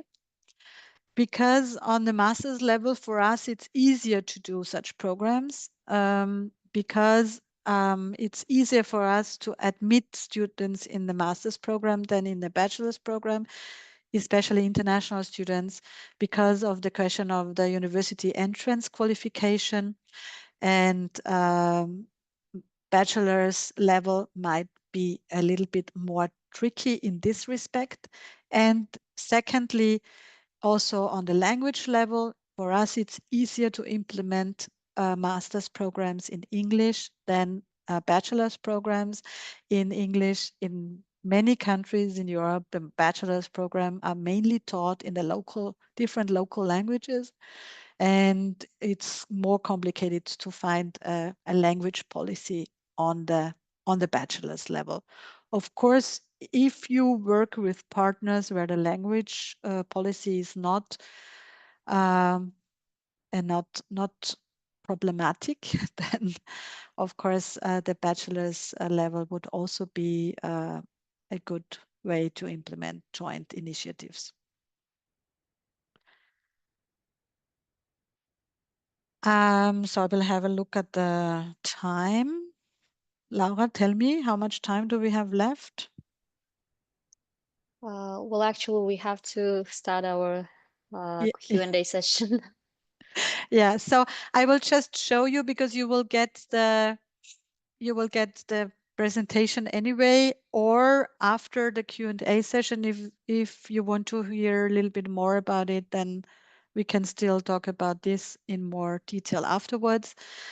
But the second part of this presentation would have been to show you how you could develop this, so the different phases of the development and what you should consider in the different phases, because this was also a question in the question and answer session, the previous one. So how should I start? So we always talk about the initial phase. So this is the phase where I have the idea, where I start thinking about building such a program. In this initial phase, what is very important is to have in mind the why. So your motivation, why you want to do it, the target group. So the students you want to attract, if you want to attract international students, local students, etc. Your legal regulations. So get in touch with your colleagues who know about that to see, okay, which legal regulations are there in place. Your resources, so how you're going to finance this. Do you have enough people who would like to engage in this project? Your funding strategy, language policy, and the governance structure internally. In the development phase, so you already are working with your partner institution, so you know who are your partners. You should have in mind again your goals, because they accompany you throughout the whole implementation process.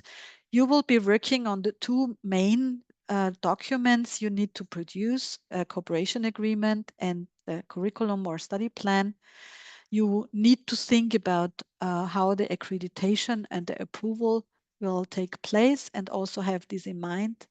You have in mind your degrees you would like to issue and the mechanism behind. So how this will work, your costs and the fee policy, and perhaps if you also think about partners from outside academia. In the implementation phase, you are going to implement it, means your program goes through the approval procedures, so accreditation or internal approval. And during this approval process, you already think about how to promote your study program. You think about the application and selection procedures, and perhaps you already have a first round of applications right after the program is approved. And then, of course, you start the program. And what is important, you have a regular reality check if this works, what you thought about in your agreement. And you think about the degree format and the procedures again, how to issue the diploma, because there is a lot of tricky little things to think about. Normally, I would go through this, all of it. But this is normally what I do in a 2 days technical assistance mission. But I just click through so that you see that in the presentation, you will have each phase again, what to consider. Then the most important subjects of the cooperation agreement. So what you have to think about and include there. Also the curriculum, how this should be set up and what should be included. Also during the implementation phase, the start of the program. And so that's it from my side now for this second presentation. And you can Thank continue you. with the question marks. Thank you, Ulrike. There is only one question in the chat box from Margulan Jumagali. What is difficult about implementing joint PhD programs? Someone looked very on the slides, because I mentioned it on the slides. Yeah. Joint PhD programs are very complicated because in most cases the PhD consists mainly of the PhD thesis, and it's not so much course related, and it's very difficult to agree on a joint study plan for the PhD. And in addition, it is for only very, very few PhD candidates. So that's why in most of our cases, we tested once a joint PhD, but it did not work out. Why? because in the PhD there should be more freedom. So when you have a joint program where you have like a fixed study path where students are forced to go to another partner university to do research and work on their thesis, etc., and they are not allowed to go somewhere else, for example, this would not be very popular. So we thought it would be better to create so-called framework agreements for our PhDs. So we will not have a joint PhD, but we will have an agreement in the PhD using our own PhD and the PhD of the partner university, where we create a framework agreement, where we agree on the procedures of co-supervising of the PhD and what the student should do at each university and how this will be organized. And then we can easily exchange students and do co-supervision and issue a co-tutelle or double degree in the PhD. So we are not doing it on a program level, but we are doing it on a ad personam level. So that's easier for us, provides more flexibility, and still allows for collaboration on the research level also between the two institutions. So that's how we're doing it. So we are not creating a joint study plan, but just an overarching agreement, bringing together two PhD programs. So. Thank you, Ulrike. We don't have any other questions, but we asked one of our colleagues from the local university to share her experience, how they implement their joint program. So I think it would be interesting for you as well, Ulrike. So if I may, I'd like to pass the floor to Anastasia Kormiluk, who is the head of the international department at Eurasian National University after Gumilev. Anastasia? Thank you. Thank you very much. Actually, what we heard today from Ulrike, we have implemented some of the programs, some of the projects. We are working now. Why I asked, why my question was about the, let's call them dormant programs, because nowadays we have 75 joint programs. Joint programs, we mean here double degree programs, because in this case we issue two diplomas, diploma from our university and diploma from a university partner. But sometimes in some periods, some of the program are not very demanded, but we're not stopping them. We are like waiting for the next year. We see why it works, why it doesn't work. And next year, if we have an intake, if we have a demand from them, so the program is going to life. We have programs with 34 foreign universities. It's Kyrgyzstan, it's Tajikistan, it's Russia, Belarus, Poland, Latvia, China. We just recently was accredited by the Ministry of Education of China for the implementation of two double degree programs in the territory in the university partner in China, in Nankai University and Nanning Pedagogical Institute. So we are like expanding our geography not only to the Europe side but to the South Asian countries. We are working in different legalization framework, like network universities. Actually, our experience, our history of implemented joint degree programs started with two network university consortiums. It was Shanghai Organization Universities and CIS. I think some of the universities you also are working on these two frameworks. Later on, we saw that there is a more, we started looking for the new opportunities and to expand again to geography to the Europe, and found some of, and signed some of the agreements with universities from first one, it was Latvia, Riga Technical Universities. It's actually more than 5 years on active now. Next, with very interesting program we do now with Poland in the history, and in France, and yeah, and currently we have more than 300 students who are studying in these programs.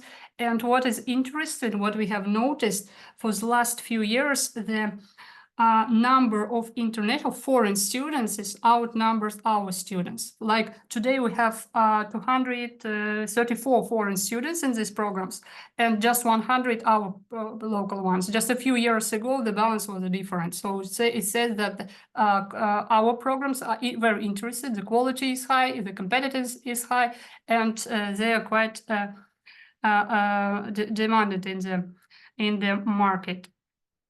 You talked about the code-to-tail experience. We also have it, and it's actually more than, I think, 10 years. We do this code-to-tail with the universities of Spain, of Italy, of Sweden, but till last year it was a code-to-tail just in the mathematics. We see the great potential in other fields, and we signed one of the agreement with University Trento, Italy. And this year we signed one more agreement with Paris-Saclay University. It's in the field of biotechnology, and it's very interesting case because actually the students who come for the academic mobility, he brought this code-to-tail. So one of the way how we do partnership, it's our students. They're like our ambassadors. It's very easy by the students level understand what is a partnership. Can we can we develop with the university? So some of the programs which we made, it was based on the academic mobility. So academic mobility is like a first step. We are still working on how to do projects within Erasmus design measure, because it also goes to the double diploma joint degree, and we're still working on that. I know that one of the university in Kazakhstan has success in that, so we are trying to follow their path. If few years ago we just based on the consortium experience, but now we are freely working with just on the agreements and I mean inter-agreements with university partner. Of course, financial aspect is very, very critical, because when we talk to leading university, first the question is about tuition. How are we going to pay for that? A few years ago, we also implemented such a program. 60% of tuition from our student, it goes to university partner. So we cover some of the part, but if it's not enough, of course, it goes from the students. The student paying for himself. So it's one of the very effective and financial format. We are working in different mechanism. Mechanism. 1+1, it's for master degree. 1+3, it's like for bachelor degree, or 2+2. Also, 2 years ago, we signed agreement with the Tajik University, and it's a 2+2 program for the Tajik students.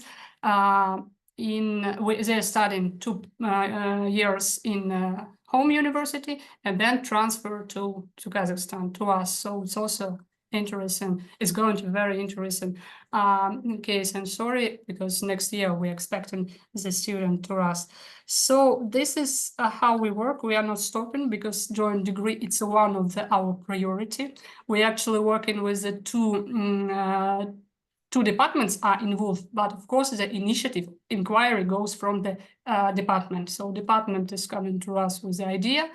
Let's develop joint program, and then our part as a Department of International Cooperation is to prepare the legalized framework, and the part of Academic Affairs Department is to see the curriculum. So they are working on the transition, on the how you call it, comparison of the curriculum, comparison of the credits, because all the credits which are in the program, they should be transferred to the transcript. So in the end, the student doesn't have any problem. He just bring transcript from his university partner, and it goes to the diploma one. So I think from my side, that's all. For 5 minutes, I tried to tell about the 10 years of our work with joint degree programs. So thank you very much. Thank you very much, Anastasia. That was very helpful, I think, both for Ulrike and for our colleagues as well, to hear about the local context of the implementation of joint programs. Уважаемые участники, если вопросов нет, мы, наверное, перейдемся на перерыв, где Ulrike If you don't have any comments, we'll have a break. Yeah, but we are falling behind our schedule. So how much time will we give for the break, Ulrike? Я думаю, 5 минут хватит, чтобы, ну, 5 minutes will be enough, or? The time we need to make a coffee. Yeah. Sometimes less is more, you know. But so in terms of input, so let's. Ulrike, 5 minutes, is it okay for you? Yeah, of course. Коллеги, Okay. 5 минут хватит, надеюсь, сделать чаек себе и вернуться обратно. Хорошо. Всех ждем через 5 минут. Спасибо. Не отключаемся, просто оставляем без звука.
Коллеги, продолжаем наш семинар. Спасибо, что остаетесь с нами. Сейчас у нас будет групповая сессия, и я бы хотела обратиться сейчас к Ульрике, чтобы она дала нам инструкции, чем мы будем заниматься в секционных залах. Ульрике, if you can give some instructions on how we proceed from here. We have a group session, right? Yes, the idea was that you have the opportunity to reflect in smaller groups, potential programs you want to implement or think about in collaborations, and to reflect on what you have heard, and also reflect on your existing structures and educational systems, curricula, and so on, and which potential challenges you might face, barriers, but also solutions and opportunities. So will you make breakout rooms, Laura? Yes, Ulrike. Yeah, we will have around 5 breakout rooms. Yes. Uh, So it would be great if you could think about perhaps about a program that you find useful or beneficial for you to be implemented. So think about the topic and also the way of collaboration you might think about, and also the partnership, regional partnership or an international partnership. So to have a little bit of variety of the programs, and one person should then at the end present to us what you were thinking about. And yeah, so that's it more or less. Thanks, Ulrike. Коллеги, вас сейчас распределят в секционные залы. Ваша задача обсудить в малых группах возможные формы сотрудничества, да, и разработки совместных программ с учетом существующих учебных планов и образовательной системы в Казахстане, с учетом сильных и слабых сторон нашей системы образования, лучших практик, потенциальных вызовов, барьеров и путей их преодоления. На это дается 20 минут. Как вы зайдете в секционный зал, надо определить, кто от вас будет выступать, да, потому что когда вы вернетесь в общий зал, один человек от вашей группы должен уже представить выводы, да, заключения, которые вы сделали в малой группе. Поэтому сейчас ждем Айнуру и наших коллег, они сейчас нас распределят в секционные залы.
Коллеги, всем спасибо за работу.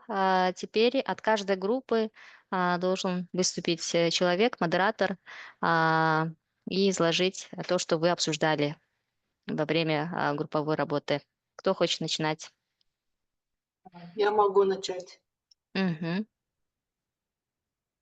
Добрый день, уважаемые коллеги. Я Сауле Кутымовна Ордабаева, Южно-Казахстанская медицинская академия. Я хочу поделиться опытом реализации двухдипломной программы на уровне магистратуры. Как я говорила госпожа Ульрике, мы работу начали с разработки договора между двумя вузами. Вторым вузом-партнером является Первый Московский медицинский университет имени Сеченова, факультет фармации, школа фармации. Я представляю факультет фармации нашей академии. Поэтому изначально у меня была идея, лично моя была идея, программу на уровне бакалавриата разработать по специальности, по образовательной программе фармацевтическая экология. Как часть экологии, это вот направление устойчивого развития, очень актуально во всем мире.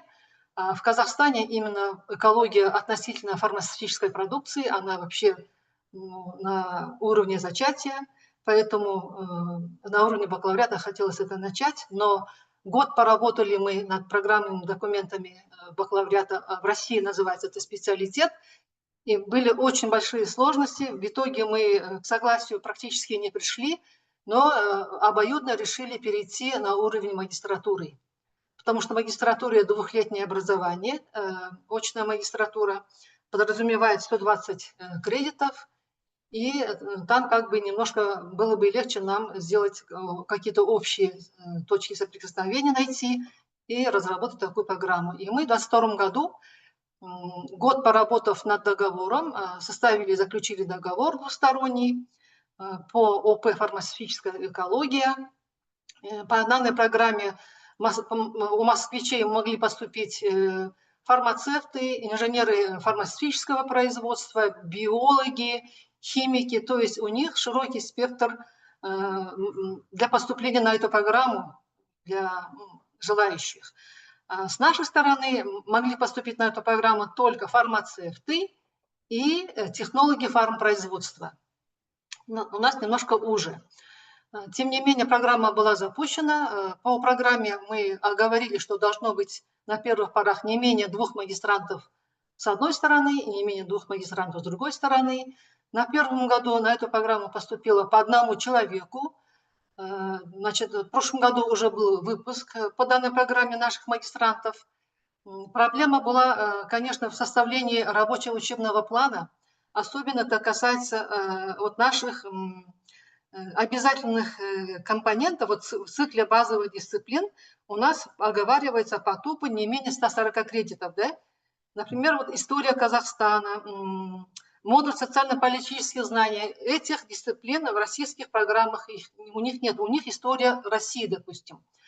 Поэтому мы пришли к такому согласию, что мы должны оговорить в договоре, что магистрант по окончанию магистратуры должен набрать не менее 120 кредитов, что дает возможность магистранту, значит, пройти как наши обязательные дисциплины, так и их обязательные дисциплины. В итоге он набрал действительно, наши выпускники этого года набрали где-то около 147-150 кредитов, зато транскрипт позволяет, значит, выдать диплом как нашему студенту московский диплом, так московскому студенту мы можем выдать диплом, потому что он освоил в конечном итоге все наши обязательные компоненты. Вот в этом была проблема, но мы ее решили вот таким вот образом, расширив количество осваиваемых кредитов. А что касается педагогической практики и научно-исследовательской практики, на 2 году здесь у нас уже проблем не было. Также в договоре мы расписали, что первый год магистранты обучаются каждый в своем вузе, разницу в дисциплинах они проходят в онлайн-формате, если это базовые дисциплины. Профильные дисциплины на 2 году они должны пройти, ну, так как у нас по фармации и здравоохранении мы не можем онлайн-занятия, значит, предусмотреть, они должны пройти в вузе-партнере как исследовательскую практику, так и некоторые профильные дисциплины, которые мы расписали в учебном плане. В профильных дисциплинах тоже есть разница, но разница в основном в элективах, поэтому для каждой элективной дисциплины мы предусмотрели вторую или третью альтернативную дисциплину. То есть если альтернативная дисциплина оговорена в группе, которую мы, обсуждая, заключаем, утверждаем в начале учебного года, то один из этих дисциплин магистрант может освоить, и мы ее зачитываем. Она указывается в транскрипте и позволяет, значит, зачесть для того, чтобы мы могли выдать диплом полноценный. Вот такие были проблемы в разработке, в реализации нашей двухдипломной программы. На сегодняшний день скоро будет второй выпуск. Также мы оговариваем процедуру защиты диплома, защиту магистерской диссертации. Может быть защита в одном из вузов партнеров, но с учетом, что не менее 2 членов совета второго партнера вуза должны принимать участие на этой защите. В прошлом году первый выпуск был защита была на базе Сеченовского университета.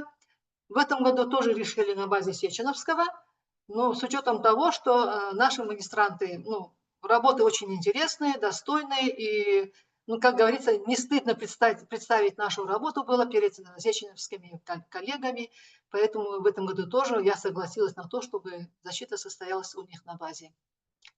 В этом году в Московском вузе на эту программу записалось 5 человек, то есть желающих много. В договоре мы описывали не менее 2, то есть не более 2 претендентов. Видимо, мы будем доп. Соглашение делать для того, чтобы расширить количество магистрантов, желающих учиться по этой программе. Наша Академия Южно-Казахстанская медицинская является акционерным обществом, частным вузом. И для нас большой престиж для наших выпускников получить второй диплом государственного образца Первого Московского медицинского университета имени Сеченова. В этом большой плюс как для нас, так и для наших магистрантов, магистров выпускаемых. Вот так вкратце такой наш опыт. Спасибо большое, что поделились опытом своего вуза. Кажется, если будут вопросы, да, кто-то задает вопрос, да? Помимо опыта и еще исходя из той дискуссии, которая была в нашей группе, мы в одной группе были, основная сложность – это отсутствие каких-то таких протоколов, стандартов. Я надеюсь, что я правильно выражаю общую мысль. То есть мы посмотрели, что есть, например, в ДАД какие-то такие золотые правила, что должно быть. Хотелось бы больше узнать про Erasmus. То есть, что студенты, сколько часов мобильности должно быть прописано и сколько кредитов выделено для того, чтобы мы могли это все лучше и быстрее реализовывать. И помимо этого коллеги поделились в группе еще о том, что у нас есть та часть кредитов, которые мы не можем не проводить, да, то есть это обязательные предметы. И отсюда, следовательно, первый и второй курс бакалавриата, они выпадают. Мы можем проводить именно совместные образовательные программы со студентами 3-4 курса, когда они уже пройдут основные предметы. С магистрами здесь как-то посвободнее. Спасибо, Ерден, за дополнение. Я извиняюсь, дополню. Финансовая сторона у нас не имеет места, потому что у нас равноценное количество магистрантов, да, претендентов, поэтому взаимный обмен, и программа это бесплатная для магистрантов. По поводу программы мобильности Erasmus, это уже отдельная тема дискуссии, там есть свои правила. Сегодня мы говорим в целом, да, о разработке и реализации совместных образовательных программ. Я здесь хотела обратиться к Раузе Тенбековне. Был вопрос по поводу протокола и стандартов. Каким документом руководствуются вузы при разработке и реализации СОП в Казахстане? Я хотела, Ерден, вы с медицинского, да, если я правильно вас... Максут Нарикпаев университет. Университет. Смотрите, мы сейчас вообще, с 2018 года, как был утвержден указ об академической свободе вузов, мы вообще стараемся не регулировать детально учебный процесс. То есть здесь мы обозначили определенные рамки в учебном процессе, и уже детализация идет от самих вузов, от работодателей. То есть, допустим, при составлении образовательных программ мы не вмешиваемся туда. Мы не вмешиваемся во многие учебные процессы. Мы просто вам говорим по уровням, сколько должно быть кредитов, какие дисциплины обязательные. Во всех остальных случаях, даже вот когда мы про мобильность говорим, если вы откроете там ГОСО, КТО и ДДО, то есть дистанционное обучение, то вы увидите, там фактически у нас рамочные понятия. Насколько вузам нужно, чтобы министерство прописывало детально? Я думаю, что, учитывая специфику каждого вуза и направления подготовки, этого не стоит делать. Что могут вузы сделать? Несколько кафедр, факультеты собраться и самим утвердить свою академическую политику. То, что вы утвердите в своей академической политике, то будет вашим правилом. Поэтому здесь как бы у вас абсолютно полная свобода. Как вы хотите регулировать этот процесс? Ваше видение и понимание. Вот Ульрики несколько раз вам задавала вопрос всем и говорила, прежде чем все это что-то начинать, задумайтесь над вопросом, с какой целью вы это делаете. И, соответственно, здесь, например, логика программ, которые показывала Ульрики, кейсов, у них это в большинстве случаев это экономическая эффективность самого вуза. То есть они какие-то курсы берут у своих партнеров. То есть целое направление подготовки, оно разделяется, и определенную часть готовят, они отдают как бы аутсорс, если грубо говоря. Какую логику преследуют наши казахстанские вузы? Вот здесь каждый вуз должен сам задуматься, и как он будет это реализовывать, тоже нужно думать. То есть здесь вот мы в нашей группе обсуждали логику, коллеги из Костаная говорили о том, что военные вузы, например, предлагают зайти в совместную образовательную программу. Но гражданскому вузу получается немножечко сложнее как-то координироваться с военным. Но здесь, опять же, есть над чем задуматься, например. Да, как можно синхронизировать две программы, учитывая специфику военных. И как мы будем вот прием делать, то есть зачисление. То есть получается, если Костанайский вуз возьмет на аутсорс реализацию какой-то программы для военного вуза, то как он будет зачислять этих студентов? То есть здесь интересны вот такие кейсы. Но еще раз хочу сказать, что здесь, наверное, вузам самим надо будет как-то вместе проговаривать. Тоже Ульрики об этом говорила, что как вы внутри сами партнеры договоритесь. И здесь, как министерство, я могу сказать, что в основном, в большинстве случаев, надо каждый кейс, конечно, индивидуально смотреть, у вас очень широкое поле деятельности. И я, например, лично не вижу смысла ограничивать его, потому что если это будет правило, которое разработано и утверждено министерством, то вы обязаны будете ему следовать. А унифицировать в современной текущей ситуации очень сложно, потому что сейчас мы говорим об индивидуальной траектории обучения. Как мы можем давать индивидуальную траекторию обучения, если у нас жесткие границы? Это очень сложно. Поэтому давайте думать и как бы брать ответственность на себя и принимать. И очень много очень интересных кейсов, даже внутри наших казахстанских вузов. Каждый кейс можно отдельно обсуждать. Вот мы сегодня только это начальная стадия, мы планируем дальше это развивать, несколько направлений. И в основном я планирую вот целевую аудиторию, выбираю деканов, замдеканов и завкафедр с людьми, которые непосредственно участвуют в этом процессе, которые детально знают каждый нюанс. Вот. Я думаю, что я ответила на ваш вопрос, Юрген. Да, замечательно. И помимо этого, я, может быть, немножко забегая вперед, предполагаю, что большинство обсуждений было, что вузы заинтересованы либо в joint degree, либо в double degree. То есть вот мне кажется, основной интерес казахстанских. Да, заинтересованность есть. И вот почему меня презентация Ульрики заинтересовала, что многим вузам вот сейчас можно будет отдавать или брать на аутсорс те или иные курсы, которых либо у них нет, либо они могут предлагать это с точки зрения экономической эффективности. То есть продавать свои возможности другому вузу и говорить, я могу тебе преподавать вот это. И это может быть не только казахстанский вуз с казахстанским вузом, это может быть казахстанский вуз с зарубежным вузом. Поэтому здесь как бы очень широкое поле деятельности. И действительно можно будет двигаться к тому, чтобы как бы индивидуальная траектория обучения действительно реализовывалась на самом деле. То есть сейчас у нас во многих казахстанских вузах она как бы очень жестко идет. Мы как бы пытаемся уместить все в рамки расписания, да, занятий. Но я думаю, что мы, наверное, придем к тому, что к международному стандарту, когда у каждого студента будет свое собственное расписание. Мгм.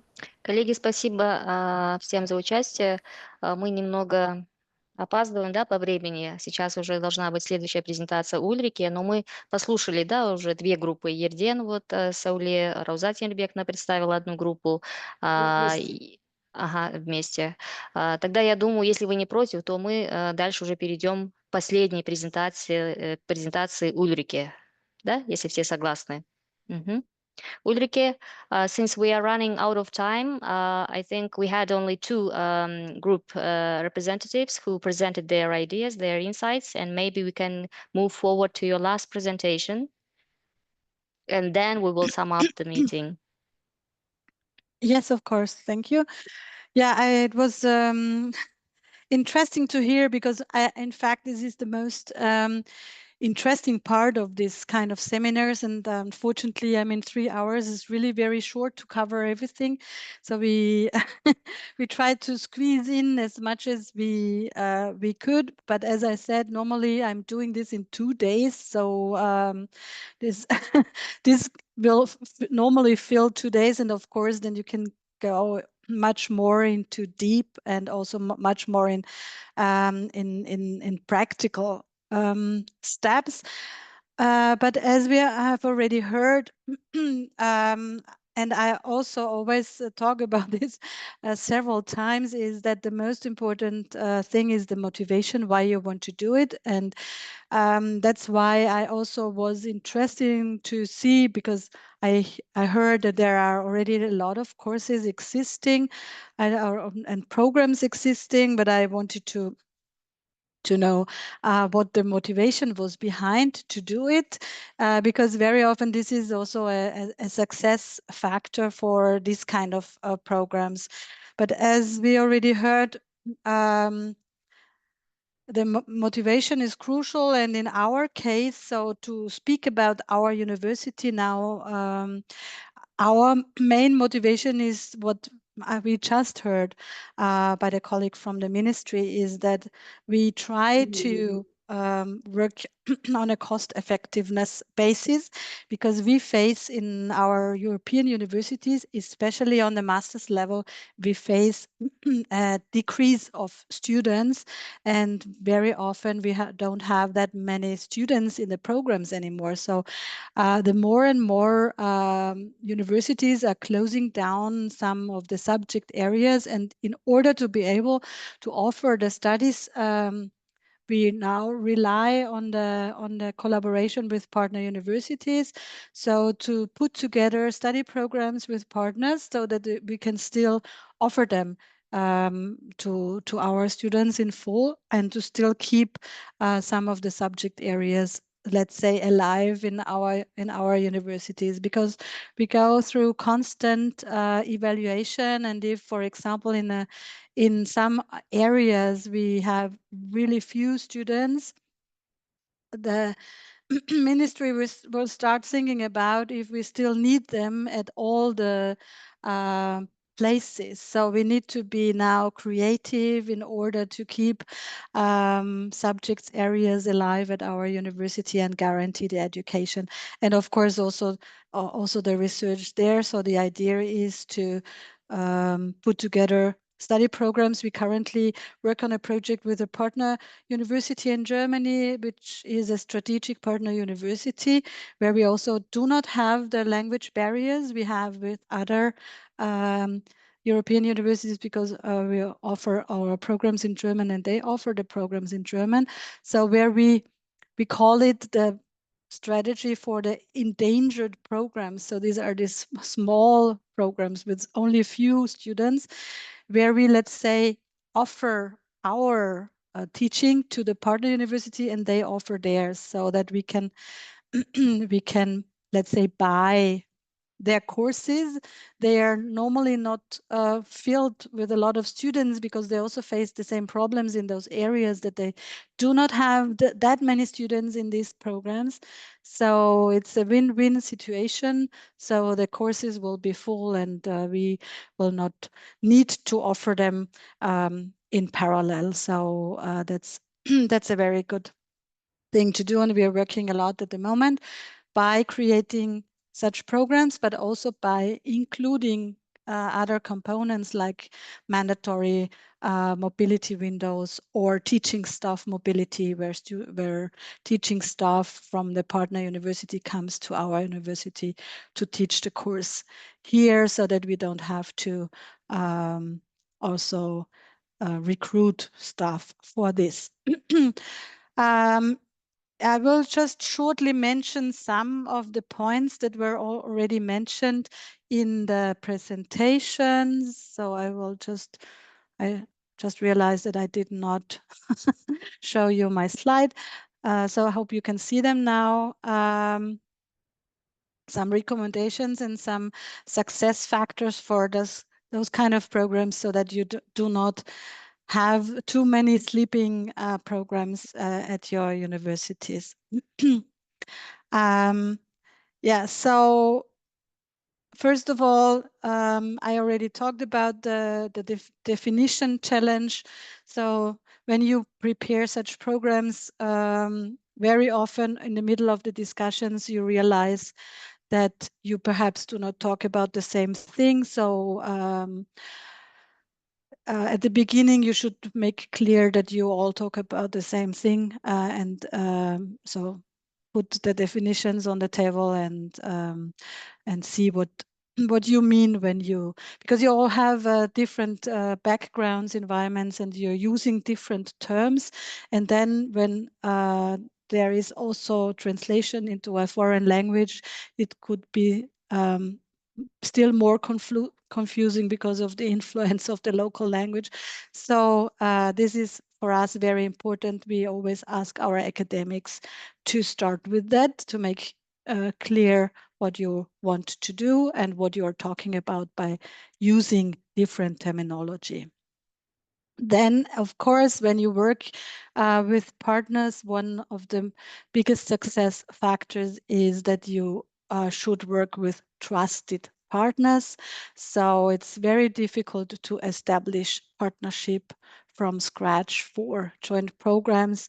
So that's why we always recommend to have a look at your existing collaborations and to be cautious of new partner requests just before major funding deadlines of European projects and so on, because normally these will not work out or will just make use of a lot of resources without any outcomes for you. Then we talked about the legal framework. I had the impression that you have a lot of flexibility in your frameworks when it comes to the implementation of study programs. In Austria, we also have a lot of flexibility, but in some other countries, this might not be the case. They might have very strict regulations and processes when it comes to the implementation of study programs. So be aware of that and try to tackle this topic early enough to avoid frustration when you are already in the middle of implementing the program and you find out that there might be some legal barriers at your partner institution. Then we had one case presented that the length of the programs might be different. Even within Europe, we have different systems in different countries. While most of the universities in Europe use 3+2, there might also be 4+1 or 4+2 or master's programs with 90 credits. So aligning those curricula when you have diverse educational systems might be tricky. So you need to to see if you can find a compromise or common ground here in case your partner institutions have a different system. We also talked about the language proficiency. So medium of instruction may be an issue, and it's not always the solution to offer everything in English, because you also need to make sure that your teaching staff is proficient in English as well. We had this problem at the beginning of our programs that students were complaining that we were asking C1 English proficiency for the admission, and some of the teachers had a weaker English proficiency than the students. So that's also something you should keep in mind when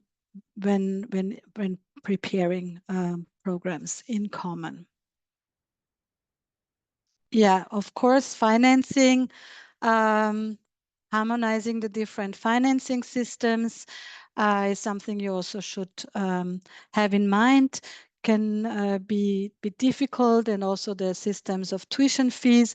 I mean, there is already so many examples in place. So when you have a concrete plan for your study plan and you have questions about that, try to contact partner universities or universities in the same country that already have running programs, and to ask how they found a solution. Normally there are always already best practice models in place, and you don't have to reinvent the wheel, as we say all the time. So try to get in touch with partners who already found perhaps a solution for this. Of course, organization and management. I mean, when you offer a study program in collaboration, it also means that you perhaps need to adapt your organizational structures and administrative processes, because you also need to keep in mind that your partner institution also have their own processes that are different, and therefore sometimes it is necessary to find extra solutions and exceptions for in your institutional workflows. And yeah, as it says here, require individual solutions for those students in the joint programs. Very often you cannot run the joint programs in your regular institutional workflows. Yeah, accreditation, I already talked about it. This is also very important topic. And of course, the conferral of the academic degree. In many countries, they have specific regulations about that. So talk about this from the beginning, and not only how the diploma should look like or can look like size, format, content, language, and how the paper should look like and so on, but also the procedures and the processes of issuing the diploma.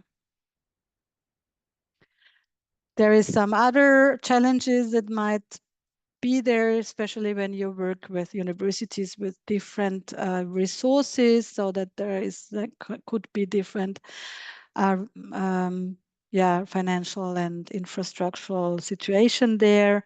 Always also for some of countries, you might work with the risk of brain drain, so to lose potential talented scholars to other countries.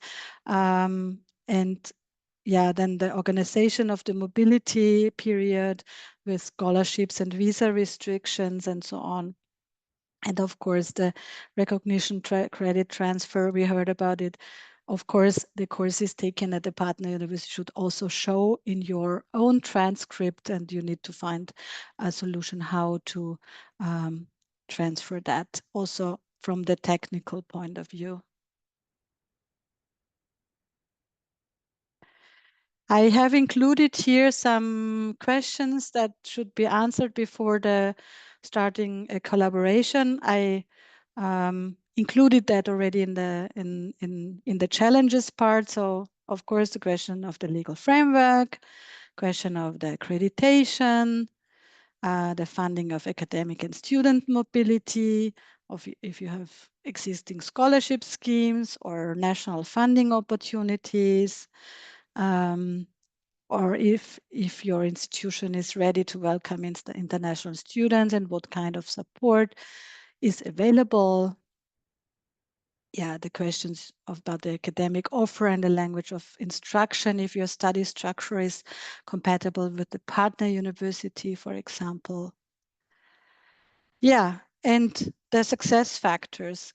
Number one of the success factor is the motivation and the student target group that should be defined, and then this should align with the format and the organization of your joint program. So very, very important why you want to do it and how you want to do it, for which student group you want to do it, and then you decide on the format of your collaboration. So if, for example, it's the question of enlarging your capacities by, let's say, buying courses from partner universities into your course, then you design your program in a way that it fits to this goal.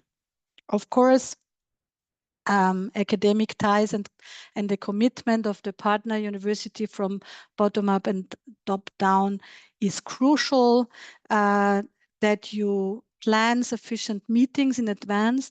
Now we have the opportunity to organize such meetings also online. When we started all our joint programs, we had to do those meetings still in person and moving around. So that's a big advantage at the moment.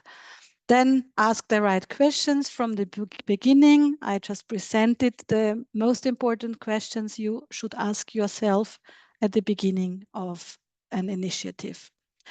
Of course, well-defined program goals and student learning outcomes. I mean, this is something that is crucial for every study program, and of course, also for those kind of study programs. Yeah, level of integration, how much the program is integrated means how much you will do in common and jointly. The language policy, funding strategy, very important that it's a sustainable funding strategy.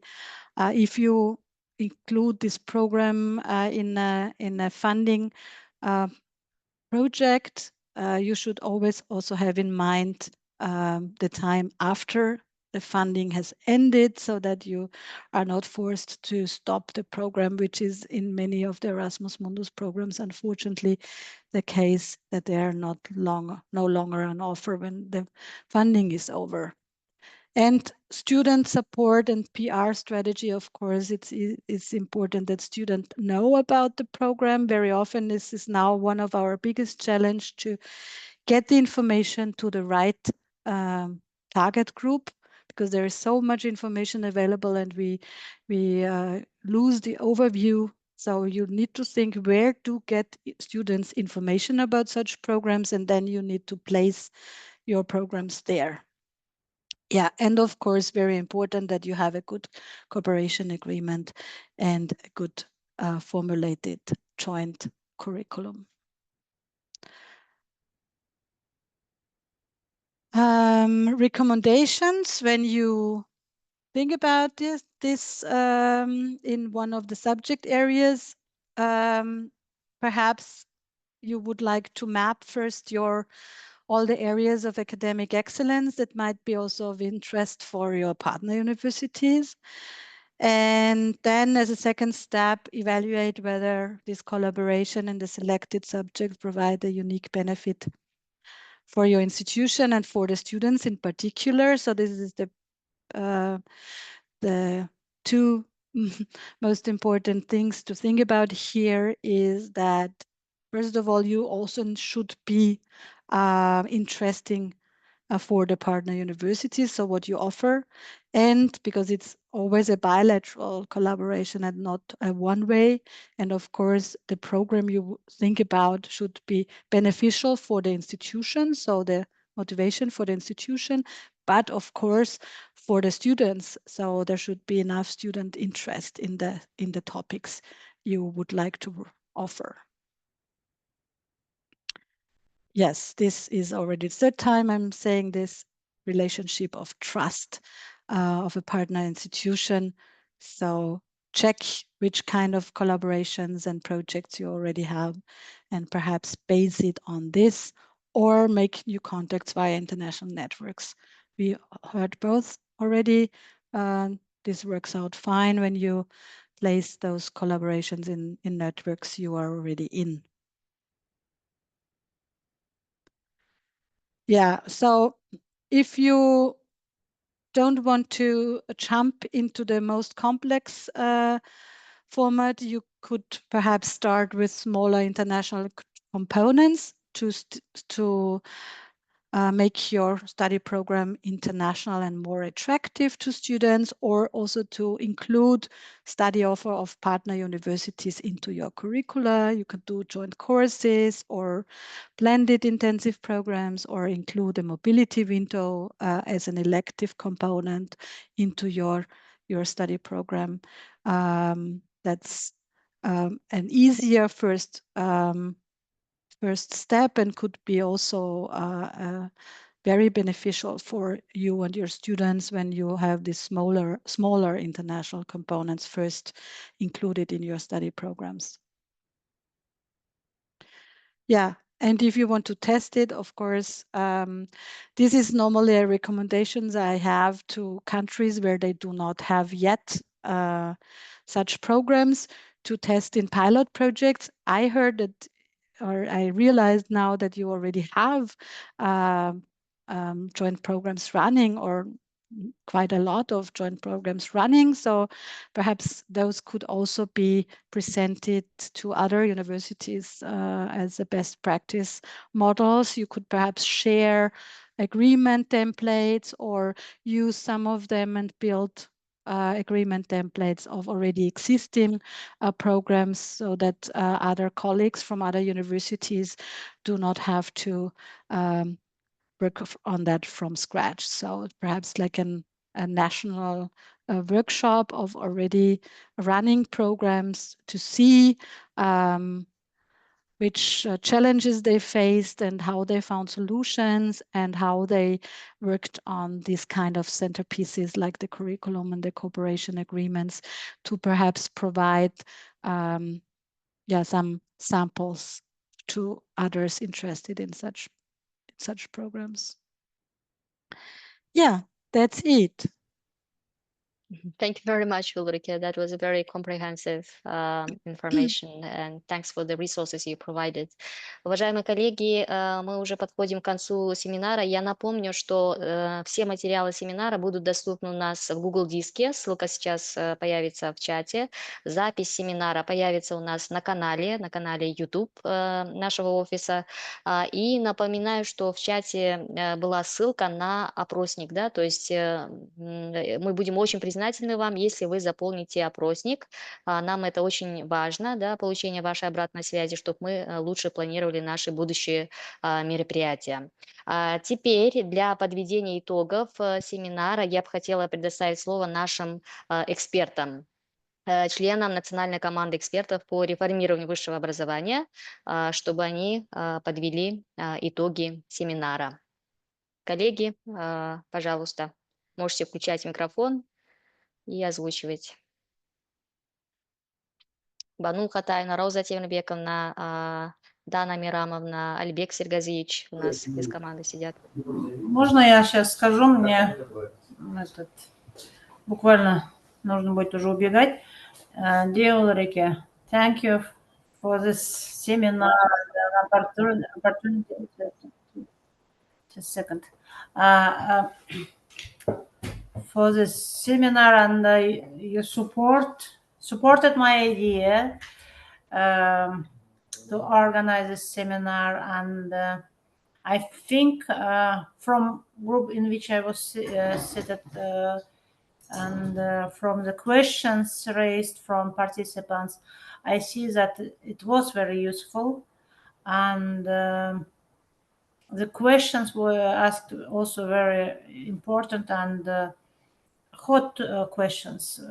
And in some cases, I think as a ministry, we need to think about how to how to solve some pitfalls, maybe, because there are still questions how to connect and how to cooperate even within the Kazakhstani university, not talking about foreign universities. So this workshop shows that it was necessary. So thank you again for your support, and you spent 3 hours with us in your vacation day, so we appreciate that.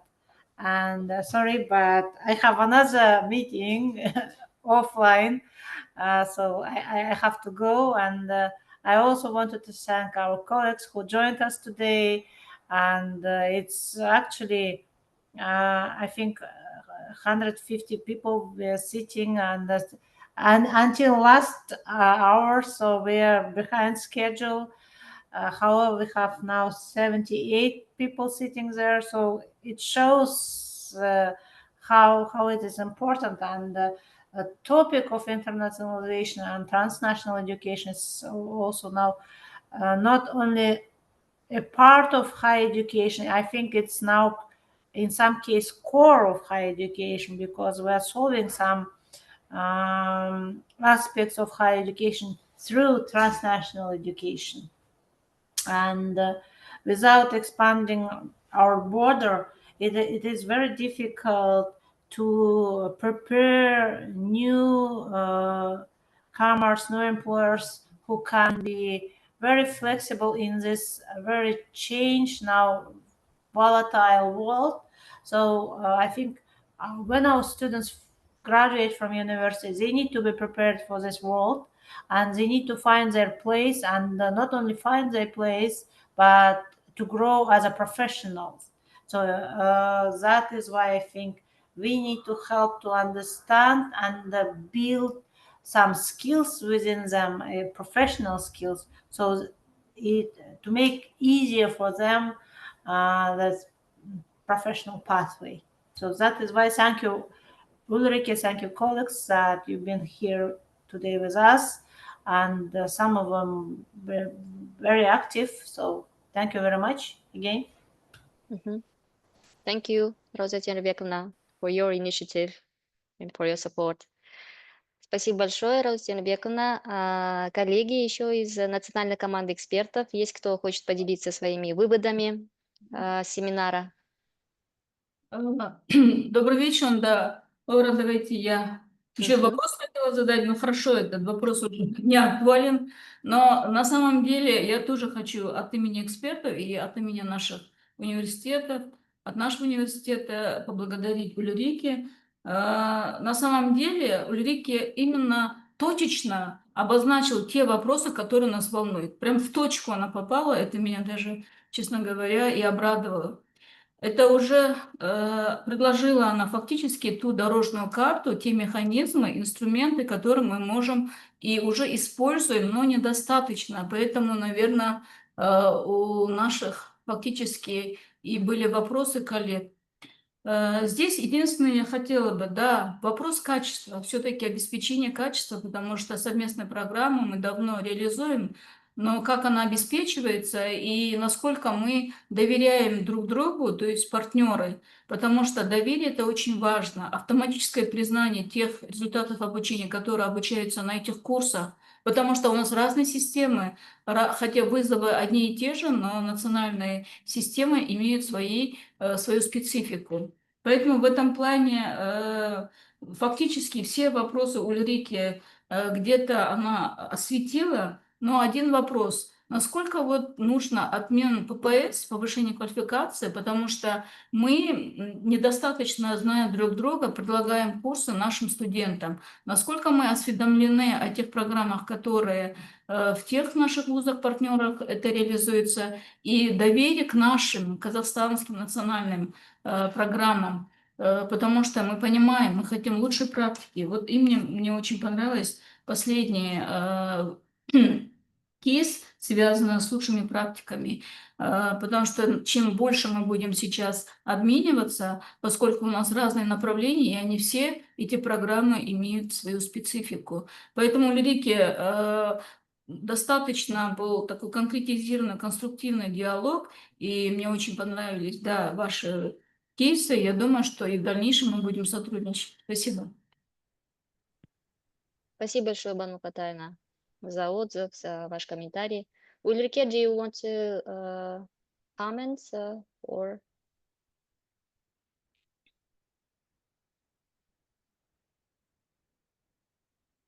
No, okay, we move forward. Коллеги, еще есть комментарий? Спасибо большое, Бану Катайна. Финальные вопросы, комментарии.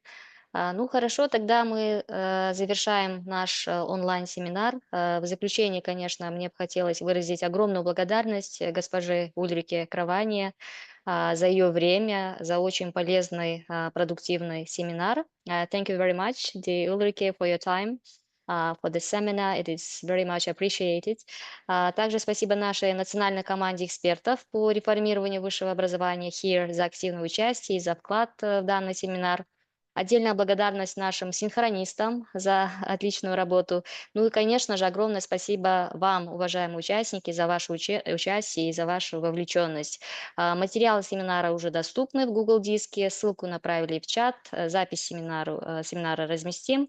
Поэтому я думаю, что у вас уже есть все ресурсы.